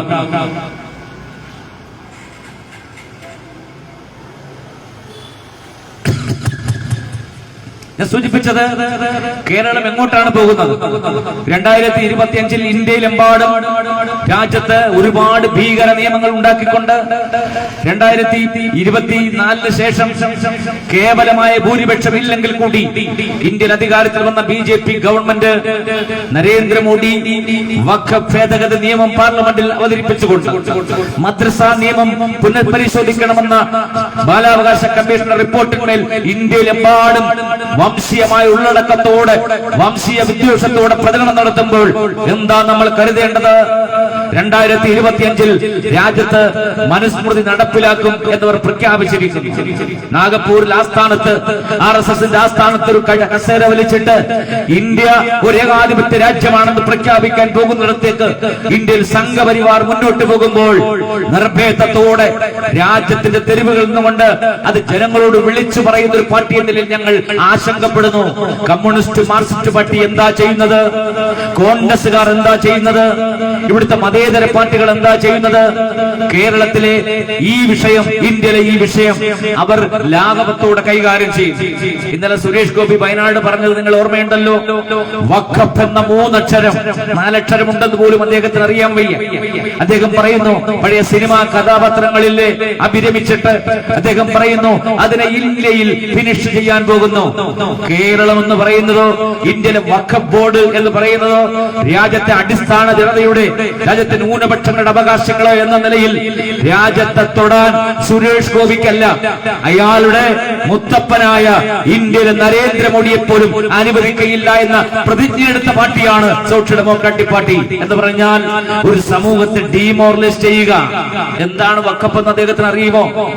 വഖഫ് എന്ന് പറഞ്ഞാൽ രാജ്യത്ത് 1948-ൽ ഇന്ത്യയിൽ നിന്ന് ഒരുപാട് ആൾക്കാർ ഈ രാജ്യം വിഭജിച്ച സമയത്ത് അങ്ങോട്ട് പോയി മറ്റു രാജ്യങ്ങളിലേക്ക്. അന്ന് ഈ രാജ്യത്ത് അനാഥമാക്കപ്പെടുന്ന ഒരു സമൂഹത്തിന് വേണ്ടി ഈ രാജ്യത്തെ മുസ്ലിം സമൂഹം അവരുടെ സ്വത്തുവകകൾ അവർ മാറ്റിവെച്ചൊരു സംഭവമാണ് വഖഫ്. നിങ്ങൾക്കറിയാം. ഇപ്പോൾ ഈ വഖഫ് ചർച്ചയാകാൻ കാര്യം എന്താ? സുരേഷ് ഗോപി പറഞ്ഞതിന്റെ പിറ്റേ അടുത്ത വാചകമായി ഗോപാലകൃഷ്ണൻ എന്ന് പറയുന്ന ഒരു RSS-കാരൻ BJP-കാരൻ പറയുന്നു ശബരിമലയിലെ 18-ാം പടിയുടെ താഴെ വാവൂരി സ്വാമിക്ക് അവിടെ നാളെ അവകാശവാദം ഉന്നയിച്ചുകൊണ്ട് വഖഫ് ഭൂമിയാണെന്ന് പറയുവാൻ സാധ്യതയുണ്ട്. എന്ന് പറഞ്ഞാൽ രാജ്യത്തെ ജനങ്ങളെ തമ്മിലടിപ്പിക്കുന്ന വർഗീയ അജണ്ടകൾ എങ്ങനെയാണ് ഇവർക്ക് വിളമ്പാൻ കഴിയുന്നത്? ഇത് വളം വെച്ചു കൊടുക്കുന്നതാരാ? മുനമ്പത്താണ് ഇപ്പൊ വക്കഭൂമി പ്രശ്നമുണ്ടായിരിക്കുന്നത്. എറണാകുളത്ത് വൈപ്പിൻകര എന്ന ദ്വീപ് ചെറായിൽ അവസാനിക്കുന്ന 3-4 വശവും വെള്ളത്താൽ ചുറ്റപ്പെട്ട ഒരു പ്രദേശത്തിന്റെ വടക്കേ അതിർത്തിയിലുള്ള മുനമ്പം എന്ന പ്രദേശത്ത് കേരളത്തിലെ 10-600 ഏക്കർ സ്ഥലം വക്കഭൂമിയാണ്. അതൊരു കാലത്ത്, ചരിത്രത്തിലേക്ക് ഞാൻ പോകുന്നില്ല, അവിടെ നിയമത്തിന് മുന്നിൽ കെട്ടുകൊണ്ട് 2007 നിസാർ കമ്മീഷൻ എന്നൊരു commission Kerala government VS Achuthanandan പ്രഖ്യാപിക്കുമ്പോൾ അവരുണ്ടാക്കിയ ചില നൂലാമാലകളിൽ എറണാകുളം കേന്ദ്രമാക്കി വഖഫ് സംരക്ഷണ ബോഡി എന്ന് പറയുന്ന സംരക്ഷണ സമിതി എന്ന് പറയുന്നവർ കോടതിയിൽ പോയപ്പോൾ കോടതി ഇടപെടൽ നടത്തിക്കൊണ്ടാണ് ആ വഖഫ് വിഷയം ഇന്ന് വന്നിരിക്കുന്നത്. ഇത് ക്രിയാത്മകമായി പരിഹരിക്കാനുള്ള മാർഗം കേരള സർക്കാരിനുണ്ട്. പക്ഷെ കേരള സർക്കാർ അതിൽ അനങ്ങാമ്പാറ നയമെടുക്കുന്നു. പ്രതിപക്ഷ നേതാവ് മറ്റൊരർത്ഥത്തിൽ അവിടെ ചില കാര്യങ്ങൾ പറയുന്നു. ധീവര സമുദായത്തിൽപ്പെട്ട കടലിൽ പോകുന്ന ധീവര സമുദായത്തിൽപ്പെട്ട ക്രൈസ്തവ സമൂഹങ്ങൾ ഇന്നവിടെ സമരത്തിലാണ്. ആ സമരപന്തലിലേക്കും ആ സമരസമിതിയെയും കണ്ടിട്ട് ആദ്യമായി പിന്തുണ അറിയിച്ച പാർട്ടി സോഷ്യൽ ഡെമോക്രാറ്റിക് പാർട്ടിയാണ്. ഞങ്ങൾ പറഞ്ഞു, ഒരാളെയും കുടിയിറക്കപ്പെടാൻ അനുവദിക്കുകയില്ല. ഒരാള് ആ മുനമ്പം പ്രദേശത്ത് വില കൊടുക്കാതെയോ ആരെങ്കിലും താമസിക്കുന്നതുണ്ടെങ്കിൽ അവരെ കുടിയൊഴിപ്പിക്കാൻ ഞങ്ങൾ അനുവദിക്കയില്ല എന്ന് പറഞ്ഞ പാർട്ടി SDP ആണ്. പക്ഷെ കേരളത്തിലെ സോഷ്യൽ മീഡിയ പ്ലാറ്റ്ഫോമുകളിൽ സംഘപരിവാറിന്റെ പണം വാങ്ങിക്കൊണ്ട് 100 കണക്കിന് ചാനലുകളിൽ ഒരു ഫേക്ക് ന്യൂസ് അങ്ങ് അടിച്ചുവിടുകയാണ്. പാർട്ടിയുടെ സംസ്ഥാന പ്രസിഡന്റ് മൂവാറ്റുപുഴ അഷ്റഫ് മൗലവിയുടെ പേരിൽ വഖഫ് ഭൂമിയിലേക്ക് ഒരാളെയും പ്രവേശിപ്പിക്കാൻ അനുവദിക്കില്ല എന്ന വ്യാജ വാർത്ത കേരളത്തിൽ പ്രചരിപ്പിക്കുന്നു. ഞങ്ങൾ SP-ക്കും കേരളത്തിലെ ആഭ്യന്തര വകുപ്പിനും അന്ന് തന്നെ പരാതി കൊടുത്തു. ഇത്തരം ഫേക്ക് ന്യൂസുകൾ, വ്യാജ ന്യൂസുകൾ പടച്ചുണ്ടാക്കുന്നവരെ അറസ്റ്റ് ചെയ്യണം എന്ന് പറഞ്ഞിട്ട് കേരള ഗവൺമെന്റിന് ഒരു അനക്കവുമില്ല. കേരളത്തിന്റെ പോലീസ് സംവിധാനം നിശ്ചലമാണ് എന്ന് പറഞ്ഞാൽ എത്രയോ മിടുക്കന്മാരായ പോലീസ് സംവിധാനം കേരളത്തിൽ ഉള്ളപ്പോൾ ഏതെങ്കിലും ഒരു കോണിൽ നിന്നും വിദ്വേഷ പ്രചരണം വന്നാൽ, ഏതെങ്കിലും ഒരു പ്രദേശത്ത് നിന്ന് ഏതെങ്കിലും സാമൂഹ്യ വിഭാഗങ്ങളെ പ്രതിക്കൂട്ടിൽ നിർത്തിക്കൊണ്ട് വർഗീയ ധ്രുവീകരണത്തിന് ആരെങ്കിലും വന്നാൽ അവരെ അറസ്റ്റ് ചെയ്യേണ്ട ബാധ്യത കേരളത്തിന്റെ പോലീസിനുണ്ട്. അതവർ നിർവഹിക്കുന്നില്ല. അത് നിർവഹിക്കുന്നില്ല എന്ന് മാത്രമല്ല, കേരളം അങ്ങോളം ഇങ്ങോളം ഇത്തരം അഴിഞ്ഞാട്ടം നടത്താൻ ഇത്തരം മുഖമുള്ളതും മുഖമില്ലാത്തതുമായ സംഘപരിവാർ പ്രൊഫൈലുകാർക്ക് എല്ലാ സംവിധാനങ്ങളും ഈ രാജ്യത്തെ പോലീസ് സംവിധാനം ഏർപ്പെടുത്തി കൊടുക്കുന്നു. അതുകൊണ്ടാണ് ഒരു MLA പറഞ്ഞത് കൊണ്ട് മാത്രമല്ല, നേരെ അനുഭവങ്ങളിൽ നിന്നുകൊണ്ട് ഞങ്ങൾ പറഞ്ഞു, കേരളത്തിന്റെ രാഷ്ട്രീയ ഘടനയെ നിയന്ത്രിക്കുന്ന, കേരളത്തിന്റെ ക്രമസമാധാന ചുമല നിയന്ത്രിക്കുന്ന ആഭ്യന്തര വകുപ്പിന്റെ നിയന്ത്രണം സഖാവ് പിണറായി വിജയന് നഷ്ടപ്പെട്ടിരിക്കുന്നു. എന്തുകൊണ്ടാ? ഒത്തുതീർപ്പ് രാഷ്ട്രീയത്തിന്റെ കാര്യത്തിലൊക്കെ ഞാൻ പോകുന്നില്ല. കാരണം നമുക്കറിയാം, ഒത്തുതീർപ്പ് എന്ന് പറഞ്ഞാൽ കേരളത്തിൽ കുറെ നാളായി നടന്നുകൊണ്ടിരിക്കുന്നതാണ്. ശ്രീ M എന്ന് പറയുന്ന RSSകാരന് 4 ഏക്കർ ഭൂമി കൊടുത്തുകൊണ്ട് സഖാവ് പിണറായി വിജയൻ തുടങ്ങി വെച്ച ഒരു തീർപ്പ് ഫോർമുല കേരളത്തിൽ ഉണ്ടെങ്കിൽ അതിന് ബലി കൊടുക്കേണ്ടി വന്നത്, അതിന് നമുക്ക് കൊടുക്കേണ്ടി വന്നത് തൃശൂർ എന്ന പാർലമെന്റ് സീറ്റാണ്. ADGP MR അനിൽകുമാറിനെ RSSുമായി ചർച്ച നടത്താൻ പറഞ്ഞു വിട്ടിട്ട് പൂരം കലക്കുകയും ഒരുപാട് സംവിധാനങ്ങൾ അവിടെ സുരേഷ് ഗോപിക്ക് അനുകൂലമായി തീരുമാനം എടുക്കുകയും ചെയ്തിട്ട് ഇന്ന് അവർ പരസ്പരം പഴിചാരുന്നു. കമ്മ്യൂണിസ്റ്റ് പാർട്ടി പറയുന്നു UDFന്റെ വോട്ടാണ്, UDFകാർ പറയുന്നു LDFന്റെ വോട്ടാണ്. പക്ഷെ ആരുടെ വോട്ടാണ്? ജനങ്ങളുടെ വോട്ട് സുരേഷ് ഗോപിക്ക് അനുകൂലമാക്കാൻ പൂരം കലക്കുന്നതടക്കമുള്ള സംഭവ വികാസങ്ങൾ സൃഷ്ടിച്ച ഒരു ആഭ്യന്തര വകുപ്പ് കേരളത്തിലുണ്ട്. അതിന്റെ റിപ്പോർട്ട് എവിടെയെന്ന് പോലും നമുക്കറിയില്ല. റിപ്പോർട്ട് വന്നിട്ടും ഒരു കസേര മാറ്റി ഇരുത്തുക മാത്രമാണ് ചെയ്തത്. എന്ന് പറഞ്ഞാൽ സഖാവ് പിണറായി വിജയനും അദ്ദേഹത്തിന്റെ കുടുംബവും പ്രതിക്കൂട്ടിലാകുന്ന നിരവധി സംഭവങ്ങൾ കേരളത്തിൽ ഉണ്ടാകുന്നു. സത്യാവസ്ഥ പുറത്തു വരട്ടെ, അതിനൊന്നും അഭിപ്രായം പറയാൻ ഞങ്ങളില്ല. പക്ഷെ കേരളത്തിൽ പ്രമാദമായ പല കേസുകളും കേരളത്തിൽ RSSുമായി സന്ധി ചെയ്യുന്ന സംഭവങ്ങൾ ഉണ്ടാകും. നിങ്ങൾക്കറിയാമല്ലോ, കേരളം എത്ര പ്രബുദ്ധമായ ഒരു നാടായിരുന്നു. കേരളം എന്ന് പറഞ്ഞാൽ ഏറ്റവും സർവ മതസമ്പന്നമായ, എല്ലാവരും മതേതരമായി ജീവിക്കുന്ന, മുസ്ലിങ്ങളും ആദിവാസികളും ദളിതരും ക്രൈസ്തവരും ഹൈന്ദവരും ഒന്നിച്ചിടകലർന്ന് ജീവിക്കുന്ന എത്രയോ ഉദാത്തമായ മാതൃക നമ്മുടെ മുന്നിലുണ്ട്. പക്ഷെ അതിനെയെല്ലാം അട്ടിമറിച്ചുകൊണ്ടാണ് കേരളത്തിൽ ഇപ്പോൾ നടത്തുന്ന വർഗീയ പ്രചരണങ്ങൾ. ഞാൻ കൊലപാതകങ്ങളുടെ കാര്യം പറഞ്ഞു, അതിന്റെ വിശദാംശങ്ങളിലേക്ക് ഒരുപാട് സമയമെടുക്കും, ഞാൻ ഇതിലേക്ക് പോകുന്നില്ല. പക്ഷെ എന്താണ് സംഭവം? കേരളത്തിൽ ഈ വർഗീയ വിദ്വേഷത്തിന്, അതല്ലെങ്കിൽ വർഗീയമായ ഈ അപരവൽക്കരണത്തിന് മുസ്ലിങ്ങളെ പ്രതിക്കൂട്ടിലാക്കിക്കൊണ്ട് അപ്പുറത്ത് ഒരു പോളറൈസേഷൻ ഉണ്ടാക്കി RSSന് ചില സീറ്റുകൾ ജയിക്കാനുള്ള ഡീല് കേരളത്തിലുണ്ട് എന്ന് സംശയിക്കുന്ന രീതിയിലേക്ക് കേരള രാഷ്ട്രീയം പോകുന്നു. എന്തുകൊണ്ടാ? കേരളത്തിൽ ഏറ്റവും പ്രമാദമായ കുഴൽപ്പണക്കേസ് ഏതാ? നിങ്ങൾക്കറിയാമല്ലോ, 2021 കേരളത്തിൽ ആഗസ്റ്റ് 8-ാം തീയതി കേരളത്തിലെ assistant commissioner, Thrissur assistant commissioner intelligence, നമ്മുടെ EDക്ക് എൻഫോഴ്സ്മെന്റ് ഡയറക്ടറേറ്റ് ഡെപ്യൂട്ടി കമ്മീഷണർക്ക് കൊടുത്തൊരു റിപ്പോർട്ടുണ്ട്.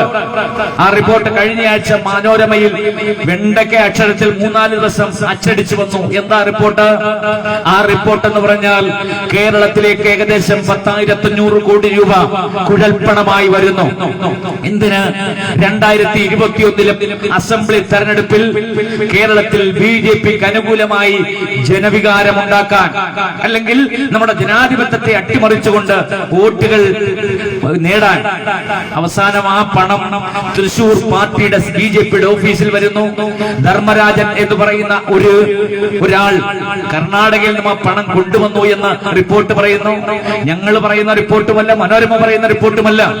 ഇത് കേരളത്തിലെ ACP ആയ അന്വേഷണ ചുമതലയുണ്ടായിരുന്ന ACP ഇന്ത്യയിലെ EDക്ക് കൊടുത്ത റിപ്പോർട്ടാണ്. ആ റിപ്പോർട്ടിൽ കൃത്യമായി പറയുന്നു, ധർമ്മരാജൻ കോഴിക്കോട് വന്ന് നിരവധി കാറുകൾ, ഇന്നോവ, എർട്ടിഗോ, അതേപോലെ ലോറികൾ, പാഴ്സൽ ലോറികളൊക്കെ സ്വിച്ചിട്ടാൽ ഇങ്ങനെ പെട്ടെന്ന് തുറക്കുകയും അടയ്ക്കുകയും ചെയ്യുന്ന 2 അറകൾ വീതം ഓരോ വാഹനത്തിലുണ്ടാക്കി അതിന് കർണാടകയിൽ നിന്നും മറ്റ് സംസ്ഥാനങ്ങളിൽ നിന്നും BJPക്ക് പണം എത്തിക്കാൻ വേണ്ടി കേരളത്തിൽ അങ്ങനെ ചെയ്തു. ധർമ്മരാജൻ ഒരു സുപ്രഭാതത്തിൽ പാർട്ടിയുടെ തൃശൂർ BJPയുടെ ജില്ലാ കമ്മിറ്റി ഓഫീസിൽ വരുന്നു. അവിടുത്തെ ഓഫീസ് സെക്രട്ടറി തിരൂർ സതീഷ് എന്ന് പറയുന്ന ആളോട് പറയുന്നു, ഇത് നമ്മുടെ ആളാണ്. പറയുന്നത് ആരാ? BJPയുടെ സംസ്ഥാന പ്രസിഡന്റ് K. സുരേന്ദ്രൻ. അദ്ദേഹം പറയുന്നു, നമ്മുടെ ആളാണ്. പ്രചരണ മെറ്റീരിയൽ, ഇലക്ഷന്റെ തെരഞ്ഞെടുപ്പ് സാമഗ്രികൾ ഇങ്ങോട്ട് കൊണ്ടുവരുന്നത് ഇദ്ദേഹമാണ്. അങ്ങനെ തിരൂർ സതീഷ് അവിടെ ധർമ്മരാജനും കൂട്ടാളികൾക്കും റൂം എടുത്തു കൊടുക്കുന്നു. അയാൾ കൃത്യമായി പറഞ്ഞു, കേരളത്തിൽ റൂം എടുത്തു കൊടുത്തത് ഞാനാണ്. ഏത് ഹോട്ടലിലാണെന്ന് കൃത്യമായി അയാൾ പറയുന്നു. പക്ഷേ ഇപ്പോൾ ഏകദേശം 2 ആഴ്ചയോളമാകുന്നു കേരള പോലീസ് അതിന്മേലൊരു കേസ് എടുത്തിട്ടില്ല. എന്തുകൊണ്ടാണ്? കൊച്ചിയിൽ ആരോ മൊബൈൽ ഫോൺ മോഷ്ടിച്ചുകൊണ്ട് ഇതര സംസ്ഥാനത്ത് പോയെന്ന് പറഞ്ഞപ്പോൾ അതേ ദിവസം, പിറ്റേ ദിവസം തന്നെ എവിടെയാണ് മൊബൈൽ ഫോൺ? മുംബൈയിലാണോ മഹാരാഷ്ട്രയിലാണോ? അവിടെ പോയി അറസ്റ്റ് ചെയ്തൊരു പോലീസാണ് 10-600 കോടി രൂപ കേരളത്തിൽ ഒരു പാർട്ടി ഓഫീസിൽ ചാക്കിൽ കെട്ടി കൊണ്ടുവന്നിട്ട് അത് കേരളത്തിന്റെ എല്ലാ ജില്ലകളിലേക്കും കൊണ്ടുപോയ ഒരു കുഴൽപ്പണ വേട്ട കേരളം അറിയരുതെന്ന് ആഗ്രഹിച്ചു സഖാവ് പിണറായി വിജയൻ. അങ്ങനെയായിരുന്നെങ്കിൽ 6 വർഷത്തേക്ക് സുരേന്ദ്രനെ തെരഞ്ഞെടുപ്പിൽ മത്സരിക്കാതിരിക്കാനുള്ള ഏറ്റവും ശക്തമായ നിർമ്മാണവുമായി കേരളം പോകുമായിരുന്നു. തെരഞ്ഞെടുപ്പ് കമ്മീഷൻ പോകുമായിരുന്നു. ഇന്ന് K. സുരേന്ദ്രൻ ജയിലിൽ കിടക്കുമായിരുന്നു. K. സുരേന്ദ്രനെ ജയിലിൽ അടയ്ക്കാതിരിക്കാനുള്ള ന്യായം എന്താ? പിണറായി വിജയൻ ഉത്തരം പറയണം. DYFഐക്കാരൻ ഉത്തരം പറയണം. കോൺഗ്രസുകാർ, കേരളത്തിലെ കോൺഗ്രസുകാർ വരെ ഉത്തരം പറയണം. കാരണം ഇങ്ങനെ ഒരു വിഷയമുണ്ടായി. കൊടകര കുഴൽപ്പണം. കൊടകരയിൽ വെച്ചാണ് ഈ ധർമ്മരാജന്റെ കൂട്ടാളികൾ കൊണ്ടുപോയ പൈസ, കോടിക്കണക്കിന് രൂപ അവിടെ വെച്ച് അട്ടിമറിക്കുന്നു, അവിടെ വെച്ച് തടയുന്നു. ആ തടഞ്ഞ അവരെ ആക്രമിക്കുന്നു. BJPക്കാരായ അനുയായികൾ തന്നെ ആ പണം കവരുന്നു. അവസാനം പോലീസ് എത്തുമ്പോൾ അവർ പറയുന്നു, അവരാദ്യം വിളിക്കുന്നത് BJP സംസ്ഥാന പ്രസിഡന്റ് K. സുരേന്ദ്രന്റെ മകനെയാണ്. പിന്നീടാണ് സുരേന്ദ്രനെ ബന്ധപ്പെടുന്നത്. ഈ ഫോൺ കോളുകളെല്ലാം പരിശോധിച്ച് തെളിവ് കൊടുക്കേണ്ട പോലീസ് ED അന്വേഷിക്കട്ടെ എന്ന് ഒഴിഞ്ഞു മാറിക്കൊണ്ട് കേരളത്തിലെ ആ കേസ് അട്ടിമറിച്ചതിന് പിന്നിലാണ് സുരേഷ് ഗോപി എന്നയാൾക്ക് നമ്മളൊരു വിജയം സമ്മാനിച്ചത്. അല്ലാതെ BJPയുടെ വിജയമല്ല.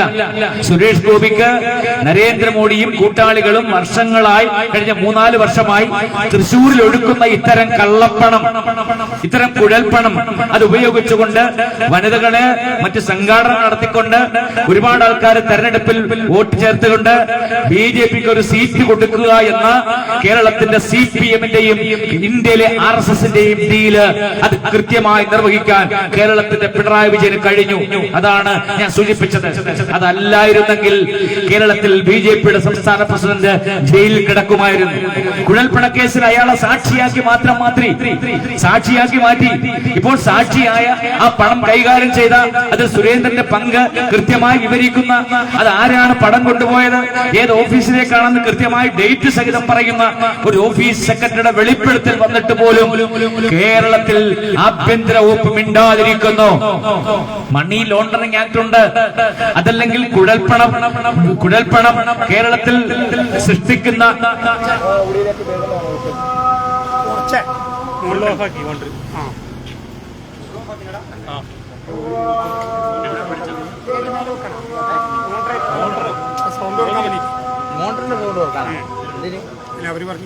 അങ്ങനെ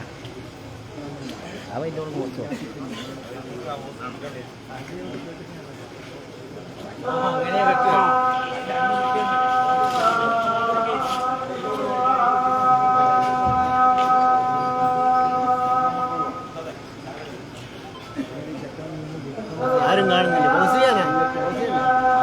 ആരും കാണുന്നില്ലേ?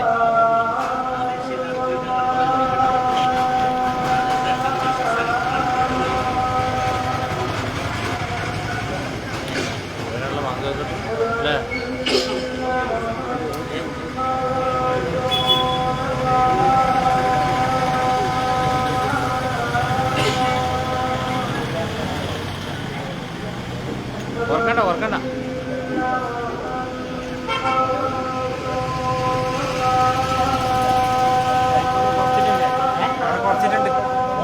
ചൂടാക്കിയില്ലല്ലോ. ഞാൻ കുറച്ചാണ് തീരെ വേണ്ടതാണ്. കുറച്ച് കയറി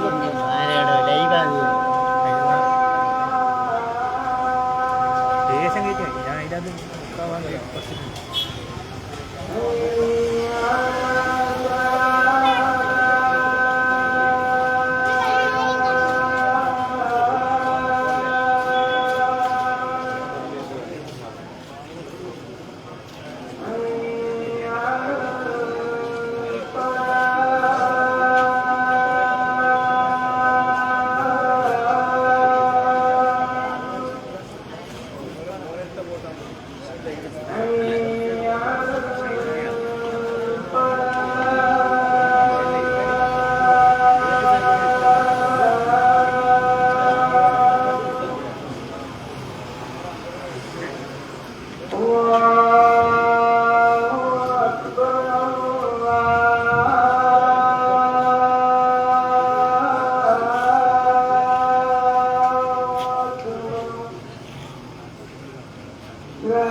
അങ്ങനെ കേരളത്തിൽ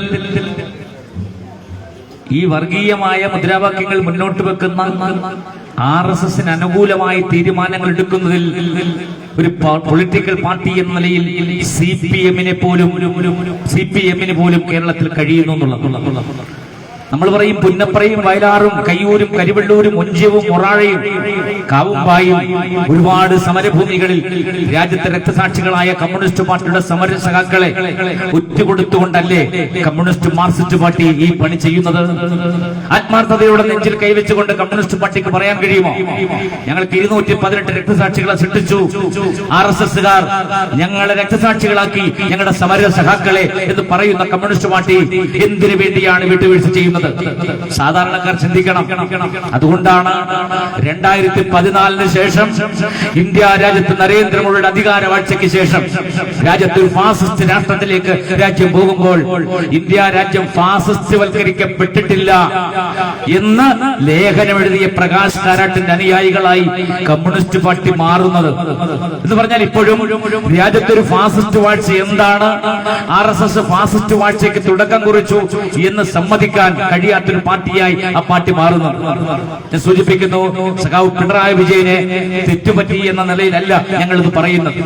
സഖാവ് പിണറായി വിജയനും രാജ്യത്ത് ഒരുപാട് പാർട്ടി സെക്രട്ടറിമാരിരുന്ന ഒരു കസേരയിൽ പിണറായി വിജയൻ 17 വർഷം ഇരുന്നതാണ്. നിങ്ങൾക്കറിയുമോ, കേരളം കണ്ട ഏറ്റവും വലിയ വിഖ്യാതനായ VS അച്യുതാനന്ദൻ എന്റെ ജില്ലക്കാരനാണ്. പുന്നപ്ര വയലാർ സമര സമയം നടക്ക് 1946-ൽ 22 വയസ്സുള്ള ചെറുപ്പക്കാരനാണ്. ഇന്ന് 93 വയസ്സായി. അദ്ദേഹം പാർട്ടി ഇവിടെ മുഖ്യമന്ത്രിയായത് 2006-ലും 6 മുതൽ 11 വരെയാണ്. 2001-ൽ അദ്ദേഹത്തെ തോൽപ്പിച്ചു പാർട്ടി. പക്ഷേ 2006-ൽ പാർട്ടി തെരഞ്ഞെടുപ്പ് ചിത്രം പ്രഖ്യാപിക്കുമ്പോൾ ഇന്ത്യയിലെ ഒരു സീറ്റിൽ പോലും VS അച്യുതാനന്ദന് സീറ്റ് കൊടുത്തില്ല കമ്മ്യൂണിസ്റ്റ് പാർട്ടി. വിഭാഗീയ പ്രവർത്തനമെന്നാണ് രാഷ്ട്രീയ വിദ്യാർത്ഥികൾ അതിനെ വിളിക്കുന്നത്. കേരളത്തിൽ ഒരു സീറ്റ് പോലും അദ്ദേഹത്തിന് കൊടുത്തില്ല. അദ്ദേഹത്തിന് വേണ്ടി പൊളിറ്റ് ബ്യൂറോയിൽ പന്തം കൊളുത്തി പ്രകടനം നടന്നു ഡൽഹിയിൽ. അവസാനം 2006-ൽ അദ്ദേഹത്തിന് സീറ്റ് കൊടുക്കുന്നു, മലമ്പുഴയിൽ ജയിക്കുന്നു, മുഖ്യമന്ത്രിയാകുന്നു. അന്ന് പാർട്ടി സെക്രട്ടറി ആയ സഖാവ് പിണറായി വിജയൻ ആ കസേരയിൽ ഇരുന്നുകൊണ്ട് കോടിയേരി ബാലകൃഷ്ണൻ ആഭ്യന്തരമന്ത്രി സ്ഥാനം കൊടുത്തുകൊണ്ട് ബക്കറ്റിന്റെ കഥയൊക്കെ പറഞ്ഞതാണ്. എന്നിട്ട് എന്താ, സഖാവ് VS അച്യുതാനന്ദന് കേരളത്തിന്റെ ആഭ്യന്തരവും വിജിലൻസും കൊടുക്കണ്ട എന്ന് തീരുമാനിക്കാൻ ശേഷിയുള്ള പാർട്ടി സെക്രട്ടറിയുടെ കസേരയിൽ MV ഗോവിന്ദൻ എന്ന് പറയുന്ന ഒരാൾ കണ്ണൂരിൽ നിന്നും ഒരു നോമിനിയായി ഇന്ന് ഇരുന്നിട്ട് സഖാവ് പിണറായി വിജയൻ എഴുന്നേറ്റ് നിൽക്കുമ്പോൾ മുട്ടിടിക്കുന്ന പാർട്ടി സെക്രട്ടറിയുടെ സംവിധാനത്തിലേക്ക് കേരളത്തിലെ CPM മാറുന്നു. ഇത് അപകടകരമായ ഒരു പോക്കാണ്. ചടയൻ ഗോവിന്ദന്റെ CH കണാരൻ നമുക്കറിയാം. അഴീക്കോട് ഇവിടെ വടകരയിൽ CH കണാരൻ, ചടയൻ ഗോവിന്ദൻ, ഒരുപാട് നേതാക്കൾ, EMS, AKG, ഒരുപാട് നേതാക്കൾ ഇരുന്ന കസേരയിൽ ഇരുന്നുകൊണ്ട് ഇന്ന് പാർട്ടി സംവിധാനം ഒരു കോർപ്പറേറ്റ് സംവിധാനമായി, പണാധിപത്യത്തിന് വേണ്ടി ഒരു സംവിധാനമായി പരിവർത്തനപ്പെടുത്തിയ പിണറായി വിജയൻ മുഖ്യമന്ത്രിയായി 8 വർഷം കഴിഞ്ഞിട്ടും അതിന്റെ സംസ്ഥാന സമിതിയിൽ എഴുന്നേറ്റെന്ന് ചോദിക്കാൻ നട്ടലുള്ള ഒരു കമ്മ്യൂണിസ്റ്റുകാരൻ ഇല്ലാതെ പോകുന്നു. ഇത് നമ്മളെ ഭയപ്പെടുത്തേണ്ട കാര്യമാണ്. ഇങ്ങനെയാകരുത് ഒരു പാർട്ടി ഒരു കേഡർ പാർട്ടിയാണെങ്കിൽ ആ പാർട്ടി ഒരുപാട് സമരസഖാക്കൾ രക്തസാക്ഷികളായിട്ടുണ്ടെങ്കിൽ, ഒരുപാട് തീഷ്ണമായ വീര്യവികാസങ്ങൾ രചിച്ച ഒരു പാർട്ടിയാണെങ്കിൽ ആ പാർട്ടി ചോദ്യം ചോദിക്കാൻ തന്റേടമുള്ള ഒരു തലമുറയെങ്കിലും ഉണ്ടാകണം എന്ന് ആഗ്രഹിക്കുന്ന പാർട്ടിയാണ് CPI. കമ്മ്യൂണിസ്റ്റ് മാർക്സിസ്റ്റ് പാർട്ടി രാജ്യത്ത് അസ്തമിക്കണം, കമ്മ്യൂണിസ്റ്റ് പാർട്ടി രാജ്യത്ത് ഇല്ലാതാകണം, മാർക്സിസ്റ്റ് പാർട്ടി അമ്പയെ പരാജയപ്പെടണം ഞങ്ങൾ ആഗ്രഹിക്കുന്നില്ല. മാർക്സിസ്റ്റ് പാർട്ടിയും കോൺഗ്രസും മറ്റ് സോഷ്യലിസ്റ്റ് പാർട്ടികളും ഞങ്ങളുടെ ഈ രാഷ്ട്രീയമായ എതിരാളികൾ മാത്രമാണ്. ഞങ്ങളുടെ ശത്രുക്കളല്ലവർ. ഞങ്ങളുടെ ശത്രു ഞങ്ങൾ പ്രഖ്യാപിച്ചിട്ടുണ്ട്. ഈ രാജ്യത്ത് മനുസ്മൃതി നടപ്പിലാക്കും എന്ന് പറയുന്ന, രാജ്യത്തെ മുസ്ലിങ്ങളെയും കമ്മ്യൂണിസ്റ്റുകളെയും ക്രിസ്ത്യാനികളെയും നാട് കടത്തും എന്ന് പറയുന്ന അവരുടെ ലഘുലയിൽ ബെഞ്ച് ഓഫ് ജോർജ് എന്ന് പറയുന്ന വിചാരധാരയിൽ ഭാരതാംബയുടെ കണ്ണിലെ കരടാണ്. ആ കരടെടുത്ത് കളയും. ആരൊക്കെ? കമ്മ്യൂണിസ്റ്റുകൾ കരടാണ്, ക്രിസ്ത്യാനികൾ കരടാണ്, മുസ്ലിങ്ങൾ കരടാണ്. ആ കരടെടുത്ത് കളഞ്ഞുകൊണ്ട് ഇന്ത്യയെ ശുദ്ധമാക്കും എന്ന് പറയുന്ന ബെഞ്ച് ഓഫ് ജോർജിന്റെ നേതാക്കളെ പ്രഖ്യാപനത്തിൽ തന്നെ ശത്രുപക്ഷത്ത് നിർത്തിക്കൊണ്ടാണ് ഇന്ത്യ രാജ്യത്ത് സോഷ്യൽ ഡെമോക്രാറ്റിക് പാർട്ടി പ്രവർത്തിക്കുന്നത്. അതുകൊണ്ട് ഞങ്ങൾ ആത്മാർത്ഥമായി കരുതുന്നു, കമ്മ്യൂണിസ്റ്റ് പാർട്ടി ഒരു കോർപ്പറേറ്റ് സംവിധാനമായി മാറിയിരിക്കുന്നു. അതിന്റെ വിശദാംശങ്ങൾ കണ്ണൂരുകാരോട് ഞാൻ പറയേണ്ടതില്ലല്ലോ.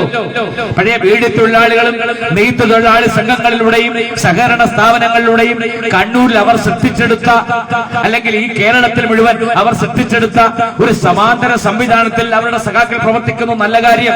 പക്ഷെ കോർപ്പറേറ്റ് മുതലാളിമാരുടെ, കോർപ്പറേറ്റ് സംവിധാനങ്ങളുടെ പാദസേവകരായി, അവരുടെ പിണിയാളുകളായി ആ പാർട്ടി മാറിയിരിക്കുന്ന ഒരു സാഹചര്യം. അതുകൊണ്ടാണ് വർഗ ശത്രുക്കൾ എന്നവർ പറയുന്ന ഇന്ത്യയിലെ RSSകാരുമായി സന്ധി ചെയ്യാനുള്ള തീരുമാനം അവർ എടുത്തിരിക്കുന്നു. ഈ കേസിൽ മാത്രമല്ല, കുഴൽപ്പണ കേസിൽ മാത്രമല്ല, ഒരുപാട് കേസുകളിൽ അങ്ങനെ ഒത്തുതീർപ്പ് രാഷ്ട്രീയവുമായി അവർ പോകുന്നു. മഞ്ചേശ്വരത്ത് ഒരു തെരഞ്ഞെടുപ്പിൽ നിൽക്കുന്ന സുന്ദരയ്യ എന്ന് പറയുന്ന ഒരു സ്ഥാനാർത്ഥിയെ മൊബൈൽ ഫോണും 3-4 ലക്ഷം രൂപയും കൊടുത്താണ് ആ സ്ഥാനാർത്ഥിയെ തട്ടിക്കൊണ്ടുപോയി സുരേന്ദ്രൻ നേതൃത്വം കൊടുക്കുന്ന ആൾക്കാർ എന്ന സ്ഥാനാർത്ഥി പറഞ്ഞതാണ്. എവിടെയാ കേസ്? ആ കേസ് എവിടെ പോയി? വയനാട്ടിൽ മത്സരിച്ച CK ജാനുവിനെ തിരുവനന്തപുരത്ത് വിളിച്ച് പണം കൊടുത്തു എന്ന് കൂടെയുണ്ടായിരുന്നവർ പറഞ്ഞതല്ലേ? ഇതൊക്കെ മണി ലോണ്ടറിംഗ് ആക്ടിൽ വരേണ്ടതല്ലേ? പ്രത്യേകിച്ച് തെരഞ്ഞെടുപ്പ് സമയത്ത് ഇത്തരം കാര്യങ്ങൾ ചെയ്യുന്ന സാഹചര്യം ഉണ്ടാക്കുമ്പോൾ സുരേന്ദ്രനെ ഒന്ന് തൊടാൻ പോലും കഴിയാത്ത പാർട്ടി സംവിധാനമായി ആഭ്യന്തര വകുപ്പായി കേരളത്തെ മാറ്റിയത് എന്തുകൊണ്ടാ? ഇതാണ് കേരളത്തിൽ ഏറ്റവും കാതലായ രാഷ്ട്രീയ വിഷയമായി നമ്മൾ കാണേണ്ടത്. കമ്മ്യൂണിസ്റ്റ് പാർട്ടിയുടെ അന്തസത്ത, അതിന്റെ ഒരു ഫാസിസ്റ്റ് വിരുദ്ധത, RSS വിരുദ്ധത ചോർത്തിക്കളയുന്ന രീതിയിൽ ദീപസ്തംഭം മഹാശര്യം നമുക്കും കിട്ടണം പണം എന്ന നിലയിൽ കമ്മ്യൂണിസ്റ്റ് പാർട്ടി മാറുന്നു. ഇന്ത്യ രാജ്യത്ത് നമുക്കറിയാം കമ്മ്യൂണിസ്റ്റ് പാർട്ടിയുടെ അവസ്ഥ പരിതാപകരമാണ്. അവരുടെ ത്രിപുരയിലും ബംഗാളിലുമുള്ള കഥകളൊന്നും ഞാൻ പറയുന്നില്ല. BJP-ക്കാരായി നാളെ പരിവർത്തനപ്പെടും എങ്കിൽ കേരളത്തിലെ ഏറ്റവും വലിയ ഹിന്ദു പാർട്ടിയായ, അല്ലെങ്കിൽ ഹിന്ദു ജനസംഖ്യയുടെ ഏറ്റവും കൂടുതൽ ആൾക്കാർ വിശ്വസിക്കുന്ന കമ്മ്യൂണിസ്റ്റ് പാർട്ടി ആ ചുവപ്പ കൊടി നരച്ച് കാവിയാകുന്ന ഒരവസ്ഥയിലേക്ക് പോയാൽ ഈ രാജ്യത്ത് അപകടകരമായ ഒരു പോക്കാണത് എന്ന് നമുക്ക് പറയേണ്ടി വരുന്നു. അതുകൊണ്ട് ഞങ്ങൾ പറയുന്നു, വസ്തുതകളെ വസ്തുതാപരമായി നിങ്ങൾ വിലയിരുത്തണം. ഞങ്ങളൊരു ക്യാമ്പയിനുമായി കേരളത്തിൽ തെളിവുകൾ നിരത്തിക്കൊണ്ട് ഞങ്ങൾ കേരളത്തിലെ ഗ്രാമങ്ങളിൽ സഞ്ചരിച്ചു. കേരളത്തിലെ തെരുവുകളിൽ ഞങ്ങൾ ജനങ്ങളോട് പറഞ്ഞു, കുടിഞ്ഞി ഫൈസലിനെ കുറിച്ച് പറഞ്ഞു. അതേപോലെ തന്നെ ഇവിടുത്തെ ഒരുപാട് രക്തസാക്ഷികളെ കുറിച്ച് ഞങ്ങൾ പറഞ്ഞു. തിരുവനന്തപുരത്ത് RSSകാർ നടത്തിയ, കന്യാകുമാരി നടത്തിയ ശിബിരത്തിൽ പോയി പങ്കെടുത്ത പോലീസ് ഉദ്യോഗസ്ഥന്മാരുടെ വാട്സ്ആപ്പ് ഗ്രൂപ്പിനെ കുറിച്ച് ഞങ്ങൾ പറഞ്ഞു. കേരളത്തിന്റെ മണ്ണിൽ വന്നൊരു പാലക്കാട് ഒരു സ്കൂളിൽ അവിടുത്തെ ദേശീയ പതാക ഉയർത്തിയ സംഘപരിവാർ മേധാവി മോഹൻ ഭഗവതിനെ അറസ്റ്റ് ചെയ്യാതിരിക്കുന്നതിന്റെ ന്യായമെന്ത് എന്ന് ഞങ്ങൾ ജനങ്ങളോട് ചോദിച്ചു. നിങ്ങൾ മനസ്സിലാക്കണം, സംഘപരിവാർ നേതാവ് മോഹൻ ഭഗവത്, ഇന്ന് ജീവിച്ചിരിക്കുന്ന ഏറ്റവും വലിയ സർസംഘ് ചാലക് മോഹൻ ഭാഗവത് 2016 അങ്ങ് പാലക്കാട് വന്ന് ഒരു സ്കൂളിൽ പതാക ഉയർത്തി, ദേശീയ പതാക. അങ്ങനെ ഉയർത്താൻ പറ്റില്ല, പ്രോട്ടോകോൾ തെറ്റാണ്. ദേശീയ പതാക സ്വാതന്ത്ര്യ ദിനത്തിൽ ഉയർത്തണമെങ്കിൽ അതിന് പ്രോട്ടോകോൾ ഉണ്ട്. അത് ലംഘിച്ചുകൊണ്ട് RSS നേതാവ് ഉയർത്തിയപ്പോൾ അയാളെ അറസ്റ്റ് ചെയ്യണം എന്ന് റിപ്പോർട്ട് കൊടുത്ത പാലക്കാട് കളക്ടർ മേരി എന്ന് പറയുന്ന ഏറ്റവും തന്റേടിയായ ഒരു കളക്ടർക്ക് രാത്രിക്ക് രാമായണം സ്ഥലം മാറ്റം കൊടുത്ത പാർട്ടിയാണ് കമ്മ്യൂണിസ്റ്റ് മാർക്സിസ്റ്റ് പാർട്ടി.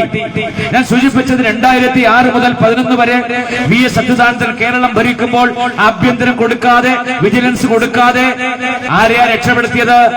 കിളിരൂർ കേസിൽ, കവിയൂർ കേസിൽ, കേരളത്തിലെ പ്രമാദമായ സ്ത്രീപീഡന കേസുകളിൽ പ്രതികളെ രക്ഷപ്പെടുത്താൻ വേണ്ടി അന്ന് VS അച്യുതാനന്ദൻ ആഭ്യന്തരവും വിജിലൻസും കൊടുത്തില്ല. അതിന്റെ പിന്നീട് വന്നപ്പോഴോ 2016 സഖാവ് VS നമ്മുടെ പിണറായി വിജയൻ വന്ന് 16 മുതൽ 24 വരെ ഭരിക്കുന്നു.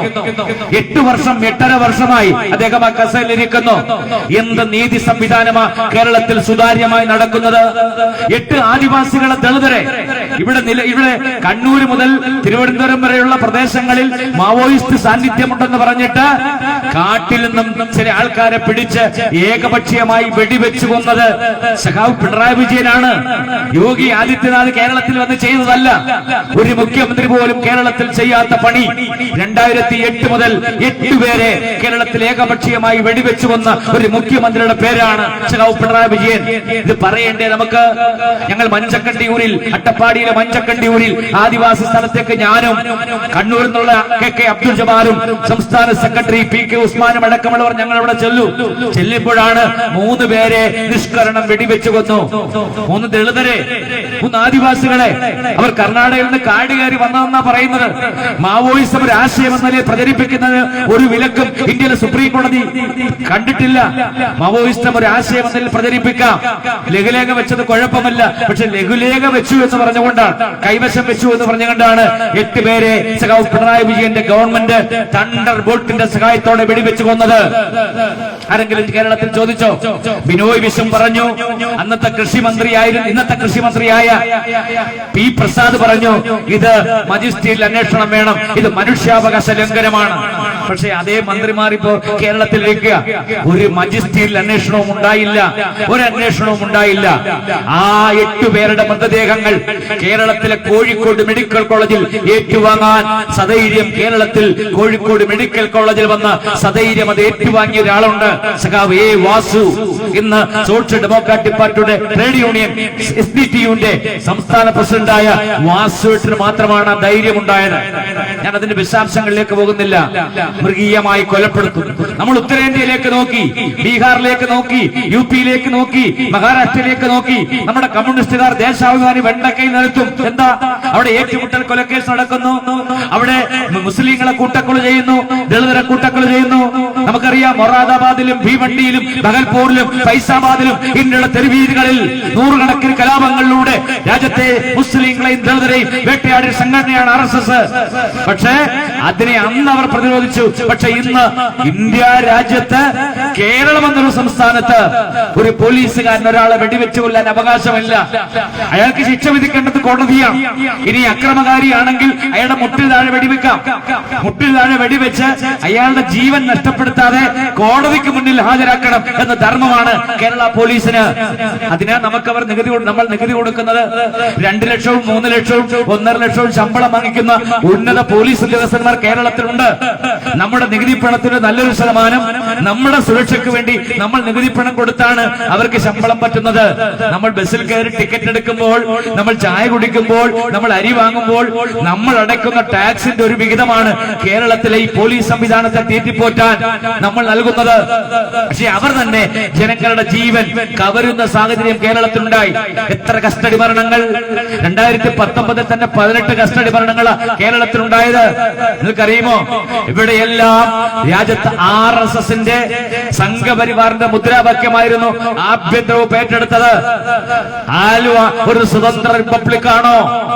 നിങ്ങൾ മനസ്സിലാക്കണം. കേരളത്തിലെ മുഖ്യമന്ത്രി നിയമസഭയിൽ ചോദിച്ചതാ, ഒരു പെരുന്നാൾ ദിനത്തിൽ ബൈക്കിൽ പോയ ഉസ്മാൻ എന്ന ചെറുപ്പക്കാരനെ തടഞ്ഞു നിർത്തിയ പോലീസുകാർ, ആ പോലീസുകാരെ ചോദ്യം ചെയ്ത ഉസ്മാനെ, അവിടെ സംഘം കൂടിയ മുസ്ലിം ചെറുപ്പക്കാരെ, അത് വാർത്തയായപ്പോൾ കേരള നിയമസഭയിൽ പിണറായി വിജയൻ ചോദിച്ചതാണ്, ഇതെന്താണ് ആലുവ ഒരു സ്വതന്ത്ര റിപ്പബ്ലിക്കാണോ എന്ന് പറഞ്ഞാൽ മുസ്ലിങ്ങളുടെ റിപ്പബ്ലിക്കാണോ എന്ന് പരോക്ഷമായി വ്യംഗ്യാർത്ഥത്തിൽ ചോദിച്ച മുഖ്യമന്ത്രിയാണ് നമുക്കുള്ളത്. ഞാൻ പറഞ്ഞത്, കേരളത്തിൽ RSS പ്രതികളായ ഒരു കേസിലെങ്കിലും ശക്തിയുക്തം ഒരു പ്രോസിക്യൂഷൻ വാദം ഉന്നയിക്കാൻ പോലീസിന് ആ തെളിവ് കോടതി സമർപ്പിക്കാൻ കഴിഞ്ഞിട്ടുണ്ടോ? നിങ്ങൾ മനസ്സിലാക്കണം. തിരുവല്ല എന്ന് പറയുന്ന പ്രദേശത്ത് CPMന്റെ ലോക്കൽ കമ്മിറ്റി സെക്രട്ടറിയെ RSS കുത്തിക്കൊന്നു. ഇതുവരെ ആരാണ് പ്രതികൾ എന്ന് കേരളത്തിലെ പോലീസിന് അറിയില്ല. ഞാൻ പറഞ്ഞത്, രാജ്യത്ത് RSSകാർ പ്രതികളാകുന്ന വിഷയങ്ങളിൽ, രാജ്യത്തെ ന്യൂനപക്ഷങ്ങൾ ഇരകളാകുന്ന പ്രശ്നങ്ങളിൽ, ദളിതർ വേട്ടയാടുന്ന വിഷയങ്ങളിൽ കേരളത്തിന്റെ പോലീസിന്റെ നിലപാടിതാണ്. അതുകൊണ്ടാണ് ആഭ്യന്തര വകുപ്പിൽ നിന്ന് വിരമിച്ചു പോകുന്ന ഉന്നതരായ പോലീസ് ഉദ്യോഗസ്ഥന്മാർ BJP-യിലേക്ക് പോകുന്നത്. BJP-യുടെ ദേശീയ RSSന് വേറെ അജണ്ടയുണ്ട്. സംഘപരിവാർ ഇവരെല്ലാം നോട്ടമിട്ടിരിക്കുകയാണ്.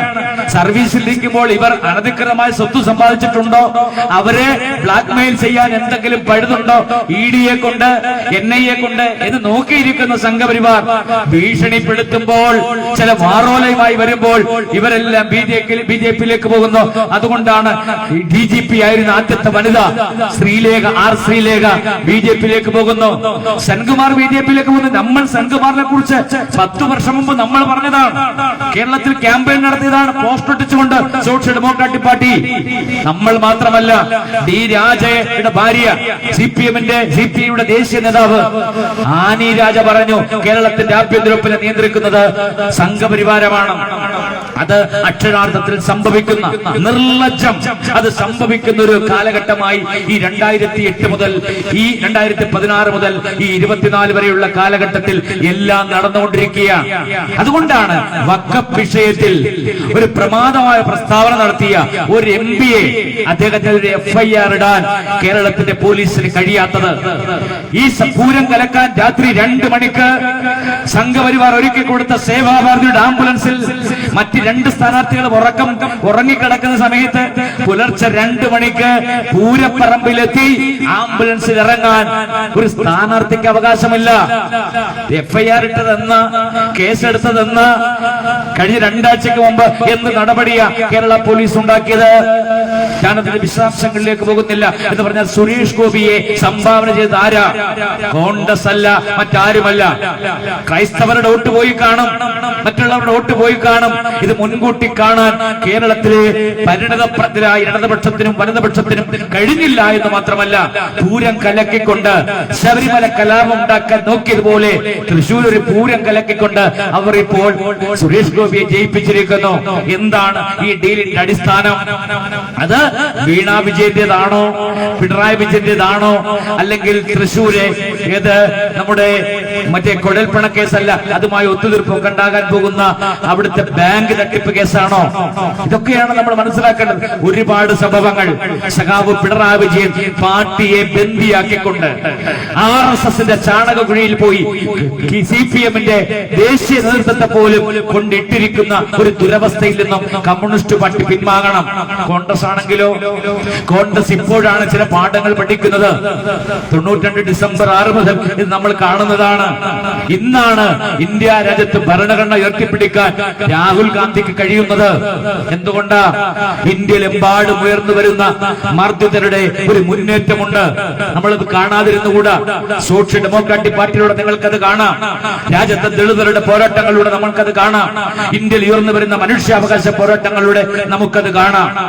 ഈ കാര്യങ്ങൾ പറഞ്ഞുകൊണ്ട് ഞങ്ങൾ വരുമ്പോൾ നിങ്ങൾ കണ്ടോ, പാലക്കാട് തെരഞ്ഞെടുപ്പിൽ ഈ ഡീൽ പ്രവർത്തിക്കുമെന്ന് വ്യക്തമായ സൂചന ഉണ്ടായതുകൊണ്ടാണ് ഞങ്ങൾ അവിടെ സൈലന്റ് ആയ ഒരു പ്രവർത്തനം നടത്തുന്നു.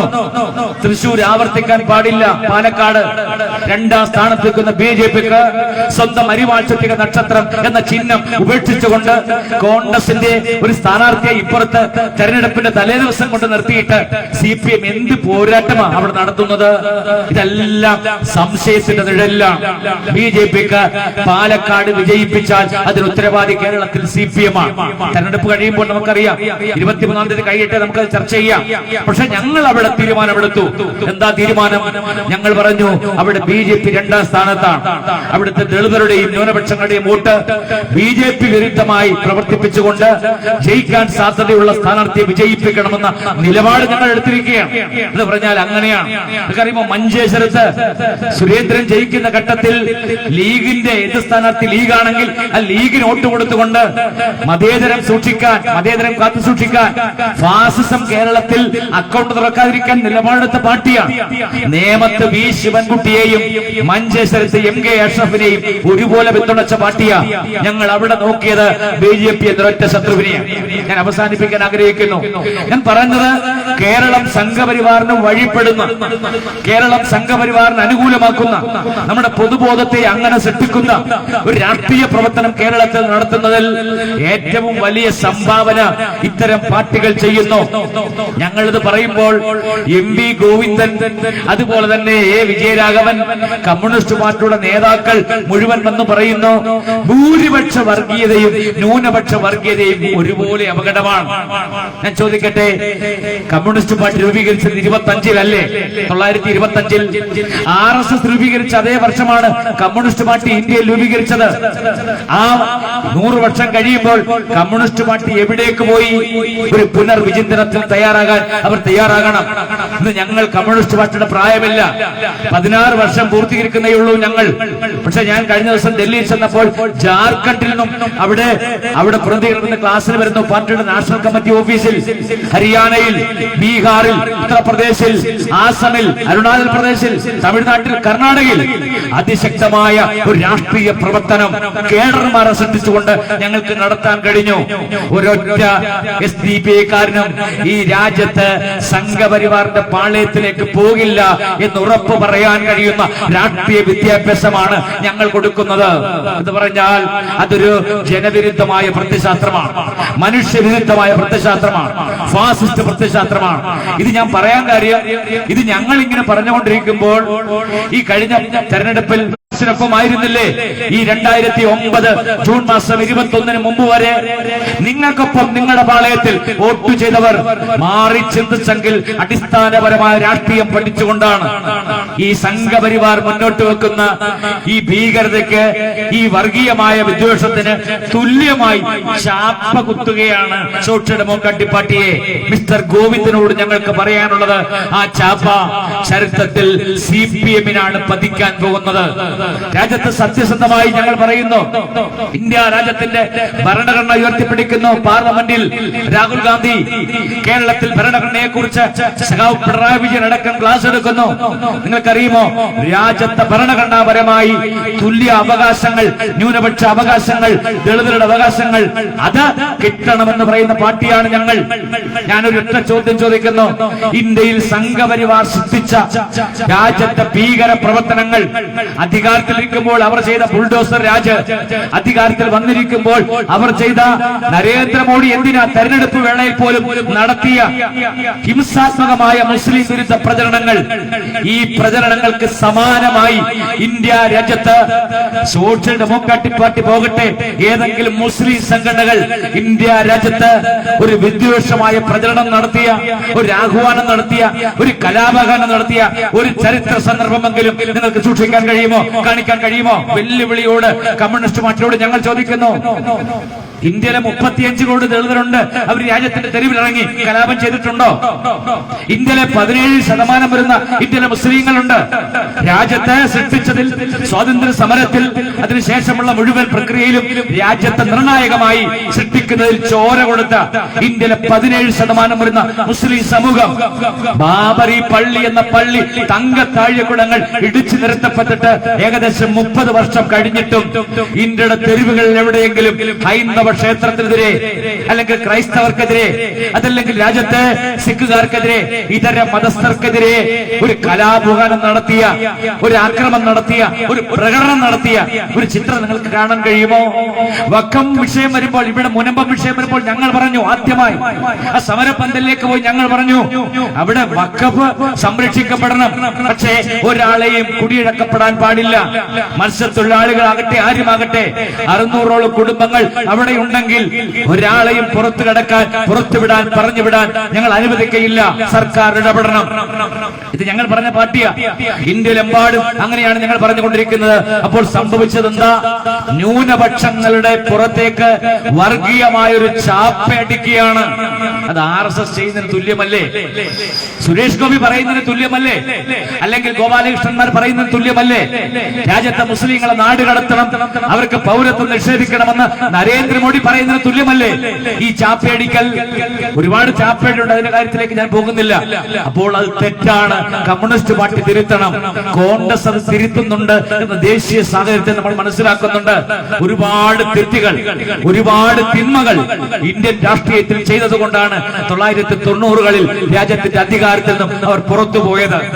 ഒരു കാര്യം കൂടി ഞാൻ പറയാം.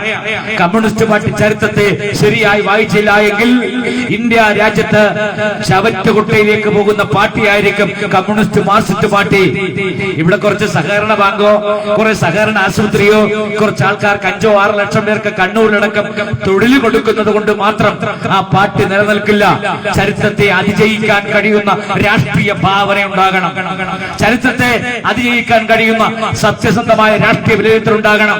അവിടെയാണ് ഇന്ത്യൻ ഭരണഘടന അത് ഇന്ത്യക്ക് സംഭാവന ചെയ്തുകൊണ്ട് ഡോക്ടർ B.R. അംബേദ്കർ ചെയ്ത ഒരു പ്രസംഗത്തിന്റെ പരിഭാഷ കേരളത്തിലെ കമ്മ്യൂണിസ്റ്റ് പാർട്ടിയുടെ ഓർമ്മയ്ക്ക് വേണ്ടി ഞാൻ അവതരിപ്പിക്കുന്നത്. 1946 മുതൽ 1949 നവംബർ 26-ാം തീയതി വരെ 3 വർഷത്തോളം നീണ്ടുനിന്ന കോൺസ്റ്റിറ്റ്യൂഷൻ അസംബ്ലി ഡിബേറ്റ്സ് ആണ് ഇന്ത്യയെ സൃഷ്ടിച്ചത്. അതല്ലെങ്കിൽ ഇത് ഹിന്ദുത്വ രാജ്യമായി പരിവർത്തനപ്പെടുമായിരുന്നു. മുസ്ലിങ്ങളും ദളിതരും ആദിവാസികളും ഈ രാജ്യത്തെ 2ാം കിട പൗരന്മാരാകുമായിരുന്നു. നമുക്ക് തുല്യ അവകാശം തന്നത് ഇന്ത്യൻ ഭരണഘടനയാണ്. ആ ഭരണഘടന അവതരിപ്പിച്ചുകൊണ്ട് അംബേദ്കർ പറഞ്ഞു, നനഞ്ഞ കുഴഞ്ഞ മണ്ണിലാണ് ഞാൻ ഈ ഭരണഘടന അവതരിപ്പിക്കുന്നത്. അദ്ദേഹത്തിന്റെ വിഖ്യാതമായ പ്രസംഗമാണ്. നനഞ്ഞ മണ്ണിലാണ്, കുഴഞ്ഞ മണ്ണിലാണ്, അടിയുറപ്പില്ലാത്ത മണ്ണിലാണ് ഇന്ത്യയിൽ ഈ ഭരണഘടന സ്ഥാപിക്കുന്നത്. ഈ രാജ്യത്ത് മനുഷ്യവിരുദ്ധമായി ജനങ്ങളെ തമ്മിലെടുപ്പിക്കുന്ന വംശീയ ഉള്ളടക്കത്തോടെ രാജ്യത്ത് തീണ്ടലും തൊടിയിലും അസ്പൃശ്യതയും അണ്ടച്ചുപിടിറ്റിയും ആവർത്തിക്കുന്ന ഒരു വലിയ സമൂഹത്തിന് മുകളിലാണ് ഞാൻ തുല്യതയുടെ ഈ ഭരണഘടന സ്ഥാപിക്കുന്നത്.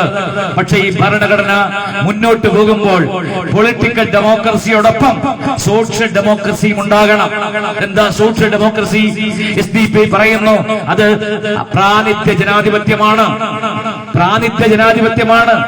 തെരഞ്ഞെടുപ്പ് ദിവസം മാത്രമാണ് നമുക്കത് കാണാൻ കഴിയുന്നത്. ഓരോ പോളിംഗ് ബൂത്തിലേക്കും ആദ്യം വരുന്നവർ ആദ്യം നിൽക്കുന്നു. അവിടെ MP വന്നാലും MLA വന്നാലും പൗരപ്രമുഖർ വന്നാലും വരുന്ന ക്യൂവിനനുസരിച്ചാണ് അവർ നിൽക്കുന്നത്. അവർ വോട്ട് ചെയ്യുമ്പോൾ ആരാണോ ആദ്യം വന്നത് അവർക്കാണ് വോട്ടവകാശം. അന്ന് മാത്രമേ ഇന്ത്യയിൽ പൊളിറ്റിക്കൽ ഡെമോക്രസി നമുക്ക് കാണാൻ കഴിയൂ. പക്ഷേ സോഷ്യൽ ഡെമോക്രസി എന്നതുണ്ട്. അത് സാമൂഹ്യ ജനാധിപത്യമാണ്. ഇന്ത്യയിലെ 35 കോടി വരുന്ന ദളിതർക്ക് 35 കോടി അവരുടെ ജനസംഖ്യക്ക് ആനുപാതികമായി അവകാശം ഈ രാജ്യത്ത് കിട്ടുമ്പോഴാണ് സാമൂഹ്യ ജനാധിപത്യം സാർത്ഥകമാകുന്നത്. ഇന്ത്യയിലെ 20 കോടിയോളം വരുന്ന മുസ്ലിങ്ങൾക്ക് 20 കോടി മുസ്ലിങ്ങൾക്കും രാജ്യത്ത് തുല്യമായ പരിഗണന എന്തിലാണ്? സ്വത്തിൽ മാത്രമല്ല, സമ്പത്തിൽ മാത്രമല്ല, അധികാരത്തിൽ മാത്രമല്ല, അന്തസ്സിലും ആത്മാഭിമാനത്തിലും തുല്യമായി കിട്ടുമ്പോഴാണ് രാജ്യത്ത് സോഷ്യൽ ഡെമോക്രസി ഉണ്ടാകുക. അപ്പൊ സോഷ്യൽ ഡെമോക്രസിയുടെ ചേരുന്നിടത്താണ് ഇന്ത്യ പൊളിറ്റിക്കൽ ഡെമോക്രസി എന്ന രാഷ്ട്രീയ ജനാധിപത്യം ഇത് സാർത്ഥകമാകാൻ പോകുന്നത്. അന്ന് പറഞ്ഞൊരു വാചകം, ആ അംബേദ്കർ പറഞ്ഞൊരു വാചകം കമ്മ്യൂണിസ്റ്റ് പാർട്ടിയുടെ ഓർമ്മയിലേക്ക് ഞാൻ ഒന്നുകൂടി പറയുന്നു. അദ്ദേഹം പറയുന്നു, ഈ പൊളിറ്റിക്കൽ ഡെമോക്രസി ഉണ്ടല്ലോ, നമ്മൾ പാടുപെട്ടുയർത്തിയ ഈ രാഷ്ട്രീയ ജനാധിപത്യം ഇന്ത്യയിൽ തകർന്നു വീഴാം എന്നാണെന്നും അദ്ദേഹം പറയുന്നു. പൊളിറ്റിക്കൽ ഡെമോക്രസി തകർന്നു വീഴുന്നത് കമ്മ്യൂണൽ മെജോറിറ്റി പൊളിറ്റിക്കൽ ഡെമോക്രസിയെ കീഴടക്കുമ്പോഴാണ്. വർഗീയ ഭൂരിപക്ഷം ഇന്ത്യ രാജ്യത്ത് ഈ പൊളിറ്റിക്കൽ ഡെമോക്രസിയെ കീഴടക്കിയാൽ ഇന്ത്യ രാജ്യത്ത് പൊളിറ്റിക്കൽ ഡെമോക്രസി ഉണ്ടാകില്ല, രാഷ്ട്രീയ ജനാധിപത്യം ഉണ്ടാകില്ല. ഇവിടെ പിന്നെ വർഗീയമായ ഭൂരിപക്ഷമായിരിക്കും. ഏതാണ് വർഗീയത? സംഘപരിവാരങ്ങളുടെ വർഗീയമാണെന്ന് കമ്മ്യൂണിസ്റ്റ് പാർട്ടിക്ക് അറിയാം, അതവരോട് പറയണ്ട. പക്ഷേ ആ വർഗീയ ഭൂരിപക്ഷത്തിന്റെ ഉള്ളടക്കം എന്താ? 10,000-കണക്കിന് സംഘടനകൾ ആളെ കൊല്ലാൻ, രാജ്യത്തവരെ ഇല്ലാതാക്കാൻ, പശുവിന്റെ പേരിൽ, ഈ രാജ്യത്തെ മൃഗങ്ങളുടെ പേരിൽ വരെ കൊന്നൊടുക്കിക്കൊണ്ട് സംഘപരിവാർ മുന്നോട്ട് പോകുമ്പോൾ 2014 നരേന്ദ്ര ദാമോദർദാസ് മോഡി എന്ന പഴയ സംഘപരിവാറുകാരന്റെ നേതൃത്വത്തിൽ ഇന്ത്യയിൽ പൊളിറ്റിക്കൽ ഡെമോക്രസിക്ക് മുകളിൽ രാജ്യത്ത് വർഗീയ ഭൂരിപക്ഷം അധികാരം നേടിയിരിക്കുന്നു. ഈ സന്ദർഭമാണ് കമ്മ്യൂണിസ്റ്റ് പാർട്ടിക്ക് ഞങ്ങൾ പറഞ്ഞു കൊടുക്കുന്നത്. പഴയ നരേന്ദ്രമോദി അല്ല, പഴയ സംഘപരിവാർ അല്ല, അധികാരമില്ലാതിരുന്നപ്പോൾ ഇന്ത്യയിൽ പോതിച്ച സംഘപരിവാരമല്ല. 2014 ശേഷം എക്സിക്യൂട്ടീവിനെ, ജുഡീഷ്യറിയെ, ഇവിടുത്തെ ലെജിസ്ലേറ്റീവിനെ, ഇവിടുത്തെ മുഴുവൻ വില്ലേജ് ഓഫീസ് മുതൽ പാർലമെന്റ് വരെ, പഞ്ചായത്ത് ഓഫീസ് മുതൽ രാജ്യസഭ വരെ രാജ്യത്തെ നിയന്ത്രിക്കുന്ന ഒരു സംവിധാനത്തെ നിയന്ത്രിക്കാൻ കഴിയുന്ന അധികാര ഘടനയിലേക്ക് ഇന്ത്യയിലെ സംഘപരിവാറിന് വളരാൻ കഴിഞ്ഞുവെങ്കിൽ അത് വർഗീയമായ ഒരു മേൽക്കൈയാണ്. ആരുടെ? അതാണ് നമ്മളെ തെറ്റിദ്ധരിപ്പിക്കുന്നത്. വർഗീയമായ മേൽക്കൈയിൽ ഞാൻ ആദ്യം പറഞ്ഞതുപോലെ ദളിതരില്ല, ഈഴവരില്ല, പിന്നോക്കരില്ല, തീയരില്ല, അധസ്ഥിതരില്ല.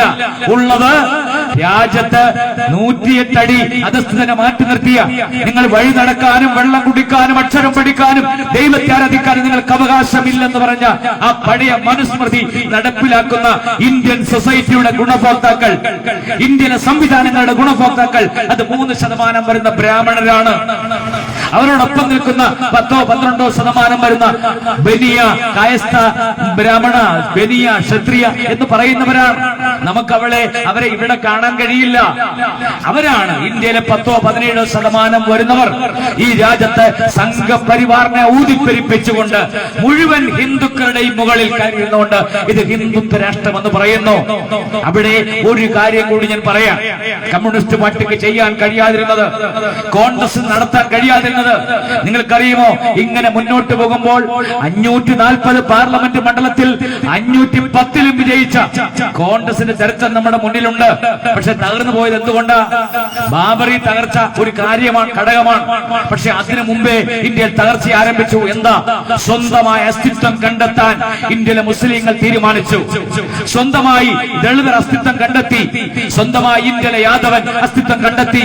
മുലായം സിംഗ് യാദവ് എന്ന് പറയുന്ന യാദവ് യുപിയിൽ നിന്നുകൊണ്ട് ഈ രാജ്യത്തെ യാദവരെ സംഘടിപ്പിച്ചുകൊണ്ടൊരു പുതിയ പ്രസ്ഥാനം മുന്നോട്ട് വെച്ചു.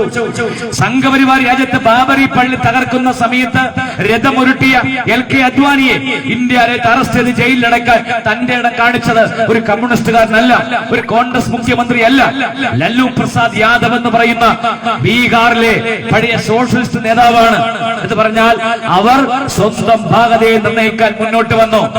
മുസ്ലിങ്ങളും ദളിതരും 20% വീതമുള്ള ഇന്ത്യയിലെ ഏകദേശം 10-20 കോടി ഇന്ന് ജനസംഖ്യയുണ്ട്, 23 കോടി.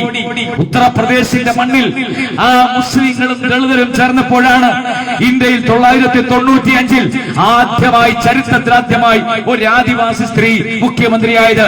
മായാവതി 4 വട്ടം തുടർന്നു. ഇതാണ് ഇന്ത്യയിൽ കോൺഗ്രസ് അസ്തമിക്കാൻ കാര്യമായത്. കമ്മ്യൂണിസ്റ്റ് പാർട്ടിക്ക് വേറെ സംഭാവനയൊന്നുമില്ല. അപ്പോൾ ഈ രാജ്യത്തെ മുസ്ലിങ്ങൾ സ്വതന്ത്രമായി സംഘടിച്ചാൽ അതിനെ അങ്ങ് ചാപ്പ കുത്തുകയാണ്, അത് ന്യൂനപക്ഷ സംഘടനമാണെന്ന് അവർ മനസ്സിലാക്കുന്നില്ല. ദളിതർ സംഘടിച്ചാൽ അതിനെ ചാപ്പ കുത്തുകയാണ്, അത് തീവ്രവാദമായി മാറുന്നു. കേരളത്തിൽ DHRM എന്നൊരു പ്രസ്ഥാനം രൂപമെടുത്തപ്പോൾ സഖാവ് കോടിയേരി ബാലകൃഷ്ണനാണെന്ന് ആഭ്യന്തരമന്ത്രി കേരളം മുഴുവൻ വേട്ടയാടി ദളിത് തീവ്രവാദം. ഇതല്ലേ RSS പറഞ്ഞുകൊണ്ടിരിക്കുന്നത്? അപ്പോൾ ഞാൻ അവസാനിപ്പിക്കുന്നു. ഞാൻ പറയുന്നത്, ഇന്ത്യ രാജ്യത്തെ കമ്മ്യൂണിസ്റ്റ് പാർട്ടി മനസ്സിലാക്കേണ്ടത് ന്യൂനപക്ഷ സംഘാടനം, ദളിത് സംഘാടനം, ആദിവാസികളുടെ സംഘാടനം, പിന്നോക്കന്റെ സംഘാടനം, ആ സംഘാടനമാണ് ഇന്ത്യയെ വിമോചിപ്പിക്കാൻ പോകുന്നത്. യാതൊരു സംശയവും വേണ്ട. അതിൽ മുന്നണി നിൽക്കുന്ന ഒരു പാർട്ടിയായിരിക്കും സോഷ്യൽ ഡെമോക്രാറ്റിക് പാർട്ടി എന്ന കാര്യത്തിലും സംശയമില്ല. നിങ്ങൾ തിരുത്താൻ തയ്യാറായില്ലെങ്കിൽ, കമ്മ്യൂണിസ്റ്റ് പാർട്ടിയും കോൺഗ്രസും ഒക്കെ തിരുത്താൻ തയ്യാറായില്ലെങ്കിൽ ഞങ്ങളെ ഓടിക്കയറിപ്പോകും. ഇന്ത്യ രാജ്യത്ത് ചരിത്രത്തിന്റെ ഭാഗമായി ഈ വിമോചന പന്താവിൽ ഏറ്റവും ശക്തമായി മുന്നോട്ട് പോകുന്ന പാർട്ടിയായി സോഷ്യൽ ഡെമോക്രാറ്റിക് പാർട്ടി മാറും. രക്തസാക്ഷികളുണ്ട്, ജയിലിൽ കിടക്കുന്നവരുണ്ട്. ജയിലറയിലെ കൊടും തണുപ്പിൽ ഇൻഗുലാബ് സിന്ദാബാദിന്റെ മനസ്സുമായി ജീവിക്കുന്ന ഞങ്ങളുടെ നേതൃത്വങ്ങളുണ്ട്. പക്ഷെ ഞങ്ങൾക്ക് ഉറപ്പുണ്ട്, ഇന്ത്യ രാജ്യത്തെ സംഘപരിവാറിനെ തോൽപ്പിക്കാനുള്ള ശേഷി ഈ സംഘാടനത്തിനായിരിക്കും എന്ന കാര്യത്തിൽ തർക്കമില്ല. അന്ന് ഞങ്ങളുടെ പിന്നാലെ വന്ന് ഞങ്ങളുടെ പ്രകടനത്തോടൊപ്പം ചേരേണ്ട ബാധ്യതയായിരിക്കും ചരിത്രത്തിൽ കമ്മ്യൂണിസ്റ്റ് പാർട്ടിക്ക് ഉണ്ടാകാൻ പോകുന്നത്. ഞങ്ങൾക്ക് അങ്ങനെ മൂപ്പിളമത്തർക്കമില്ല. കമ്മ്യൂണിസ്റ്റ് പാർട്ടി 100 വർഷം പഴക്കമുള്ള പാർട്ടിയാണ്. മുമ്പേ പോവുകയാണെങ്കിൽ ഞങ്ങൾ പിന്നിലുണ്ടാകും, സംശയമില്ല. പക്ഷെ ഫാസിസ്റ്റ് വിരുദ്ധ പോരാട്ടത്തിനായിരിക്കും. അതുകൊണ്ട് ദളിത് സംഘടനത്തെ, ന്യൂനപക്ഷ സംഘടനത്തെ, അധസ്ഥിത സംഘടനത്തെ എല്ലാം കൂടെ കൊണ്ടുവന്ന് ഒരു ത്രാസിൽ വെക്കുക. എന്നിട്ട് SDP തീവ്രവാദമാണ്, അപ്പുറത്തോ RSS തീവ്രവാദം. ഇത് ലളിതയുക്തിയാണ്, ഇത് സമീകരണമാണ്. ചരിത്രത്തിൽ അങ്ങനെ പറയാൻ പാടില്ല. 2014 മുമ്പ് നിങ്ങൾ പറഞ്ഞിട്ടുണ്ടാകാം, പക്ഷെ 14 ശേഷം അത് പറയാൻ പാടില്ല. 2025 അടുത്ത വർഷം ഇന്ത്യ രാജ്യം കാണാൻ പോകുന്ന ഏറ്റവും ബീഭത്സമായ കൊടിയ ജനവിരുദ്ധമായ നിയമങ്ങളുമായി നരേന്ദ്രമോദി വരും. വഖഫ് ഭേദഗതി ബില്ല് പാർലമെന്റിൽ കൊണ്ടുവരുന്നതിന്റെ വിശദാംശങ്ങൾ ഞാൻ പറയുന്നില്ല. രാജ്യത്തെ ന്യൂനപക്ഷങ്ങളെ ഈ രാജ്യത്ത് നിരായുധരാക്കാൻ, അവരുടെ അവകാശങ്ങൾ ഹനിക്കാനാണ് അത് ചെയ്തുകൊണ്ടിരിക്കുന്നത്. ദളിതരുടെ അവകാശങ്ങൾ ഹനിക്കാൻ ഈ ആഗസ്റ്റ് മാസം 24 തീയതി 2024 ആഗസ്റ്റ് 1-ന് സുപ്രീം കോടതിയുടെ 7-അംഗ ബെഞ്ചിന്റെ ഒരു വിധി വന്നു. എന്ന് പറഞ്ഞാൽ ദളിതരെ സ്കാറ്റേഡാക്കാൻ പോകുന്നു, ഉപസംവരണം കൊണ്ടുവരുന്നു. അവർക്ക് പുലയനും പറയനും കള്ളാടിയാനും കണക്കനും ചെറുമനും എല്ലാം വ്യത്യസ്തമായി വിഭജിച്ചുകൊണ്ട് അവർക്ക് പ്രത്യേകമായി സംവരണം കൊടുക്കണം എന്ന സംഘപരിവാർ തീരുമാനം സുപ്രീം കോടതിയിൽ നിന്നും എന്താണ് നമ്മുടെ പരമോന്നതമായ ബഹുമാന സുപ്രീം കോടതി നിയമം വരുന്നു. എന്ന് പറഞ്ഞാൽ എന്താ? എല്ലാ സംവിധാനങ്ങളെയും ഉപയോഗിച്ചുകൊണ്ട് സ്കാറ്റേഡാക്കുക, തകർക്കുക, തരിപ്പണമാക്കുക. ദളിതർ എന്ന പദത്തിന്റെ അർത്ഥം എന്താ? ദളിതർ ഈ രാജ്യത്തിന്റെ അധികാരികളായിരുന്നു, ദളിതർ ഈ രാജ്യത്തിന്റെ രാജാക്കന്മാരായിരുന്നു, ദളിതർ ഈ രാജ്യത്തിന്റെ ഉടമകളായിരുന്നു, ഭൂമി അവരുടേതായിരുന്നു. പക്ഷെ അവർ നൂറ്റാണ്ടുകളോളം അടിമതികളായി കടന്ന് അവർ തകർക്കപ്പെട്ടു പോയി. അത് അതുകൊണ്ടാണ് ദളിത് എന്ന മഹാരാഷ്ട്രയിലെ പദം തകർക്കപ്പെട്ടവർ, ചിതറിയവർ എന്ന അർത്ഥത്തിൽ അവർ ഇന്ന് ദളിതരാക്കപ്പെട്ടത്. അതാണ് ആ പേര്. പക്ഷേ അവർ 35 കോടി വരുന്ന ദളിതർ ഇന്ത്യ രാജ്യത്തെ തകർക്കാൻ, വീട്ടും അവരെ തകർക്കാൻ, അവർക്ക് ക്രീമി ലെയർ ഏർപ്പെടുത്താൻ. നിങ്ങൾ മനസ്സിലാക്കണം, കേരളത്തിൽ 8% ഉള്ളവർക്ക് സംവരണം, 2% ആദിവാസിക്ക്. ഒരു ആദിവാസി കേരളത്തിൽ ഒരു പോലീസ് കോൺസ്റ്റബിൾ ആകുന്ന 100 പേരുടെ ലിസ്റ്റിൽ ഒരു പോലീസ് കോൺസ്റ്റബിൾ ആകണമെങ്കിൽ ആദിവാസി 42ാം ടേണിലാണ്. 100 റാങ്കുകാരെ ഇങ്ങനെ നിശ്ചയിച്ചിട്ട് 1, 2, 3 എണ്ണി കൊടുക്കുമ്പോൾ 42ാം റാങ്കുള്ള ആദിവാസിക്കാണ് ഒരു കോൺസ്റ്റബിളായി ജോലി കിട്ടുന്നത്. ഞാൻ പറഞ്ഞത് ഏറ്റവും താഴെ തടയിലുള്ളവർക്കാണ് ആദിവാസികൾക്ക് ജോലി. 18 PhD-ക്കാരുണ്ട് വയനാട്ടിലും അട്ടപ്പാടിയിലും കേരളത്തിലും. വെറുതെ നടക്കുക, തേരാപ്പാര നടക്കുക. കമ്മ്യൂണിസ്റ്റ് പാർട്ടിയെ കുറിച്ച് ഞാൻ പറയുന്നില്ല. ചേലക്കരയിൽ നിങ്ങൾ കണ്ടില്ലേ സംവരണ മണ്ഡലം? ചേലക്കരയിൽ നിങ്ങൾ പോയാൽ അറിയാം, ഇന്നും ഗതാഗത യോഗ്യമില്ലാത്ത റോഡുകൾ, ഇന്നും കുടിവെള്ളമില്ലാത്ത കോളനികൾ, വികസനത്തിന്റെ വായ്ത്തായി മുഴക്കുന്ന സഖാവ് പിണറായി വിജയന്റെ മുന്നിൽ ചേലക്കര മണ്ഡലത്തിൽ ആദിവാസികളും ദളിതരും 22%. അവർക്ക് വൈദ്യുതി ഇല്ലാത്ത വീടുകൾ. സങ്കല്പിക്കാൻ കഴിയുമോ നമുക്ക്? എന്ന് പറഞ്ഞാൽ കേരളത്തിന്റെ വികസനം അതാ. 8% ദളിതർക്ക് കേരളത്തിന്റെ മന്ത്രിസഭയിൽ ഒരു പ്രാതിനിധ്യമില്ല. ദളിത് വിഭാഗങ്ങൾക്ക് ഒരു പ്രാതിനിധ്യമില്ല. വയനാട്ടിൽ നിന്ന് കേളു എന്ന് പറയുന്ന സഖാവ് കേളു വന്നപ്പോൾ ഒരു മന്ത്രിസ്ഥാനം കൊടുത്തു. ചേലക്കരയിൽ നിന്ന് രാധാകൃഷ്ണ പാർലമെന്റിലേക്ക് ഓടിച്ചിട്ട്, എന്നിട്ട് ആദിവാസികൾക്ക് ഒരു പ്രാതിനിധ്യം കൊടുത്തിട്ട് ഇതാണ് കമ്മ്യൂണിസം എന്ന് പറയുക. പക്ഷെ 9 പേര് ക്യാബിനറ്റ്, ഒരു ചീഫ് വിപ്പ്, 10 പേര് കേരളത്തിന്റെ ദളിത് ജനസംഖ്യയുടെ 3/4% മാത്രം വരുന്ന, കേരളത്തിന്റെ ദളിത് ജനസംഖ്യയുടെ 3/4% മാത്രം വരുന്ന ഒരു സമുദായത്തിന് തീരെഴുതിയ ഈ ഗവൺമെന്റ് നമ്മളോട് പറയുന്നത് ഞങ്ങൾ വികസനത്തിന്റെ ആൾക്കാരാണ്. ഇത് സാമൂഹ്യ ജനാധിപത്യമല്ല. പട്ടികജാതിക്കാർ ദളിതർ വന്നാൽ പട്ടികജാതി ക്ഷേമം, പട്ടികവർഗ ക്ഷേമം. വ്യവസായ വകുപ്പ് മന്ത്രിയാക്കിയിട്ടുണ്ടോ? ആദിവാസി വകുപ്പ് മന്ത്രിയാക്കിയിട്ടുണ്ടോ? സോറി, ദളിത് ധനകാര്യ വകുപ്പ് മന്ത്രിയായിട്ടുണ്ടോ? ആഭ്യന്തരമാക്കിയിട്ടുണ്ടോ? തൊഴിൽ വകുപ്പ് മന്ത്രിയാക്കിയിട്ടുണ്ടോ? കേരളത്തിലെ ഏതെങ്കിലും ക്യാബിനറ്റ് പദവി കേരളത്തിലെ ദളിതിന് കൊടുത്തിട്ടുണ്ടോ? ആകപ്പാടെ AK ബാലന് വൈദ്യുതി വകുപ്പ്. MA LLB-ക്കാരനാ. എന്താ വിദ്യാഭ്യാസം കൊടുക്കാത്തത്? വിദ്യാഭ്യാസം വകുപ്പ് ഭരിക്കാൻ കേരളത്തിൽ വിദ്യാഭ്യാസം വേണ്ടെന്ന് ഇപ്പോഴത്തെ നമ്മുടെ മന്ത്രി തെളിയിച്ചുകൊണ്ടിരിക്കുകയല്ലേ. അദ്ദേഹത്തെ ആക്ഷേപിക്കാനല്ല ഞാൻ പറയുന്നത്. അങ്ങനെ വേണമെന്നില്ല. എത്രയോ ആൾക്കാർ അങ്ങനെ ഇന്ത്യയിൽ 4ാം ക്ലാസ്സുകാരൊക്കെ കേരളത്തിലെ മുഖ്യമന്ത്രി ആയിട്ടില്ലേ? അപ്പൊ പട്ടികജാതിക്കാരൻ വന്നാൽ അവന് പ്രധാനപ്പെട്ട വകുപ്പില്ല. കേരളത്തിലെ ജനസംഖ്യയിൽ 92 ലക്ഷം വരുന്ന മുസ്ലിം സമൂഹത്തിൽ ഒരാൾ വന്നാൽ 5ാം മന്ത്രിസ്ഥാനം പോലും ലീഗിന് വേണ്ടി കൊടുക്കത്തില്ല. മുഖ്യമന്ത്രി സ്ഥാനത്ത് 52 ദിവസമാണ് കേരളത്തിൽ ഒരാൾ ഭരിച്ച ഒരു മുസ്ലിങ്ങൾ പറയുകയാണ്, കേരളത്തിൽ ഞങ്ങൾക്കൊരു മുഖ്യമന്ത്രി സ്ഥാനം വേണമെന്ന് പറഞ്ഞാൽ ആദ്യം കേരളത്തിൽ ഹാലിളകുന്നത് കമ്മ്യൂണിസ്റ്റ് പാർട്ടിയും ഈ കോൺഗ്രസുകാരുമായിരിക്കും. ജനാധിപത്യം പറഞ്ഞാൽ അതാണ് പ്രാതിനിധ്യം. കേരളത്തിലെ 27%, 28% വരുന്ന മുസ്ലിങ്ങൾക്ക്, കേരളത്തിലെ 4.5 കോടി വരുന്ന കേരളത്തിലെ ജനങ്ങളിൽ 95 ലക്ഷത്തോളം 92 ലക്ഷം വരുന്ന കേരളത്തിലെ മുസ്ലിങ്ങൾക്ക് എല്ലാ കാലവും ഈ ചെറിയ നാമമായ പ്രാതിനിധ്യം മതിയോ? ഇതാണ് ജനാധിപത്യം എന്ന് പറയുന്നത്. നിങ്ങൾക്കറിയാമോ, തമിഴ്നാട്ടിൽ 5 ക്യാബിനറ്റ് പദവിയാ ദളിതർക്ക്, തെലങ്കാനയിൽ 3 ക്യാബിനറ്റ് പദവിയാ അവർക്ക്, ആന്ധ്രാപ്രദേശിൽ എനിക്ക് പരിചയമുണ്ടായിരുന്നു, ഞാൻ പരിചയപ്പെട്ട ഒരു ആഭ്യന്തരമന്ത്രി ഉണ്ടായിരുന്നു, മേഘത്തൊട്ടി സുചരിത. കഴിഞ്ഞ ജഗൻമോഹൻ റെഡ്ഡിയിൽ ആദിവാസിയായിരുന്നു ഒരു സംസ്ഥാനത്ത് ആഭ്യന്തര വകുപ്പ്. ഇന്ത്യയിലെ പല സംസ്ഥാനങ്ങളിലും അങ്ങനെയാണ്. പക്ഷെ കേരളം എന്തുവാ, ഇടതുപക്ഷം ഭരിച്ചാലും വലതുപക്ഷം ഭരിച്ചാലും ദളിതന് ഈ കോരന് കുമ്പിൾ കഞ്ഞി എന്നത് പറയുന്നത് ഏതെങ്കിലും ഒരു അപ്രധാന വകുപ്പ്. അതുകൊണ്ടാണ് കേരളം വികസനത്തിന്റെ വായ്ത്താരിയാണെന്ന് പറയുന്നത്. 4 വർഷമായി കേരളത്തിൽ നിന്ന് വിദേശത്ത് പഠിക്കുന്ന, മറ്റ് സംസ്ഥാനങ്ങൾ പഠിക്കുന്ന വിദ്യാർത്ഥികളുടെ സ്കോളർഷിപ്പ് തടഞ്ഞു വെച്ചിട്ട് കേരളത്തിലെ പട്ടികജാതി പട്ടികവർഗ വകുപ്പ് സമ്മർദ്ദം ചെലുത്തി. കേരളത്തിലെ ആഭ്യന്തര വകുപ്പ്, കേരളത്തിലെ വിദ്യാഭ്യാസ വകുപ്പ്. ഞാൻ പറഞ്ഞത് കേരളം ശ്മശാന ഭൂമിയായി മാറുന്നു. അതുകൊണ്ട് ഇന്ത്യ രാജ്യത്ത് ഉയർന്നു വരുന്ന പോരാട്ടം, രാജ്യത്ത് നാളുകളിൽ നടക്കാൻ പോകുന്ന പോരാട്ടം, ഒരു വശത്ത് ഫാസിസ്റ്റ് ശക്തികളാണെങ്കിൽ അത് സംഘപരിവാരമായിക്കോട്ടെ, അതിനെതിരെ നിർഭയത്വത്തോടെ രക്തസാക്ഷിത്വം പുൽകാൻ ഞങ്ങൾ ഒരുക്കമാണ് എന്ന് പറഞ്ഞുകൊണ്ട് ഇന്ത്യയിൽ മുന്നോട്ട് വരുന്ന ഒരു പ്രസ്ഥാനത്തിന്റെ പേരാണ് സോഷ്യൽ ഡെമോക്രാറ്റിക് പാർട്ടി. അതിവിദൂരമല്ലാത്ത ഭാവിയിൽ ഇന്ത്യ രാജ്യത്തെ പോരാട്ടം നിങ്ങൾക്ക് കാണാം. തികച്ചും ജനാധിപത്യപരമായി നിങ്ങൾ മനസ്സിലാക്കണം, ഇന്ത്യ രാജ്യത്തെ തികച്ചും ജനാധിപത്യപരമായ പോരാട്ടം മുന്നോട്ട് വെക്കാൻ ശേഷിയുള്ള ഒരു പാർട്ടിയാണ് സോഷ്യൽ ഡെമോക്രാറ്റിക് പാർട്ടി. ആ പോരാട്ടത്തിന് സർവ്വസന്നാഹവുമായി കണ്ണൂരിന്റെ മണ്ണിൽ നടുവനാട് പാർട്ടിയോടൊപ്പം ഉണ്ടാകുമെന്നാണ് എന്റെ പ്രതീക്ഷ. 2015 തെരഞ്ഞെടുപ്പിൽ ഞാനിവിടെ വന്നിട്ടുണ്ട്, 2010 ഇവിടെ വന്നിട്ടുണ്ട്. നടുവനാടുമായി അഭേദ്യമായി ബന്ധമുള്ള ഒരു പാർട്ടിയുടെ എളിയ പ്രവർത്തകൻ എന്ന നിലയിൽ എനിക്ക് പറയാനുള്ളത്, അടുത്ത 3 വർഷം അതിശക്തമായ രാഷ്ട്രീയ പ്രകമ്പനങ്ങളുടെ, രാഷ്ട്രീയമായ അതിശക്തമായ പോരാട്ടങ്ങളുടെ വർഷമായിരിക്കും. അവിടെ തളരാതെ നിർഭയത്വത്തോടെ സോഷ്യൽ ഡെമോക്രാറ്റിക് പാർട്ടിയുടെ ഈ കരുത്തുമായി, ഈ ത്രിവർണ്ണ പതാകയുമായി, നക്ഷത്രം എന്ന് പറയുന്നത് സ്വപ്നമാണ്, ഒരു ഡ്രീമാണ്.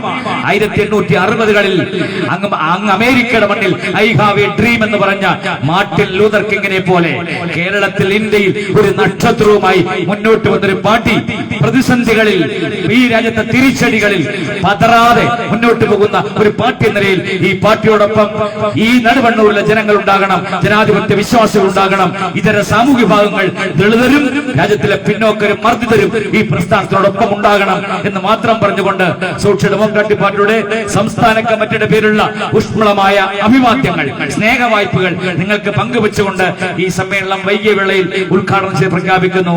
ഊഷ്മളമായ അഭിവാദ്യങ്ങൾ. ജയ് ഡെമോക്രസി.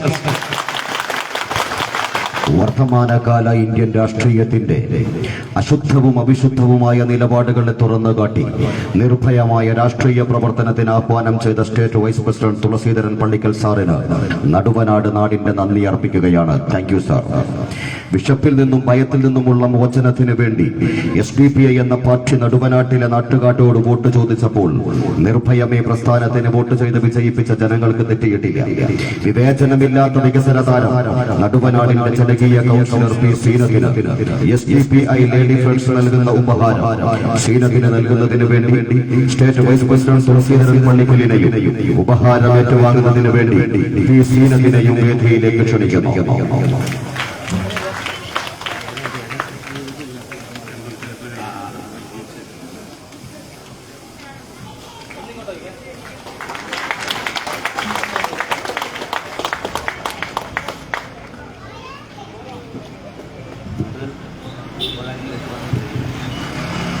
അടുത്തതായി നിങ്ങളോട് ആശംസയർപ്പിച്ച് സംസാരിക്കുന്നതിന് വേണ്ടി SC ജലാലുദ്ദീൻ പാർട്ടിയുടെ ജില്ലാ അധ്യക്ഷനെ വേദിയിലേക്ക് സ്നേഹപൂർവ്വം ക്ഷണിക്കുന്നു.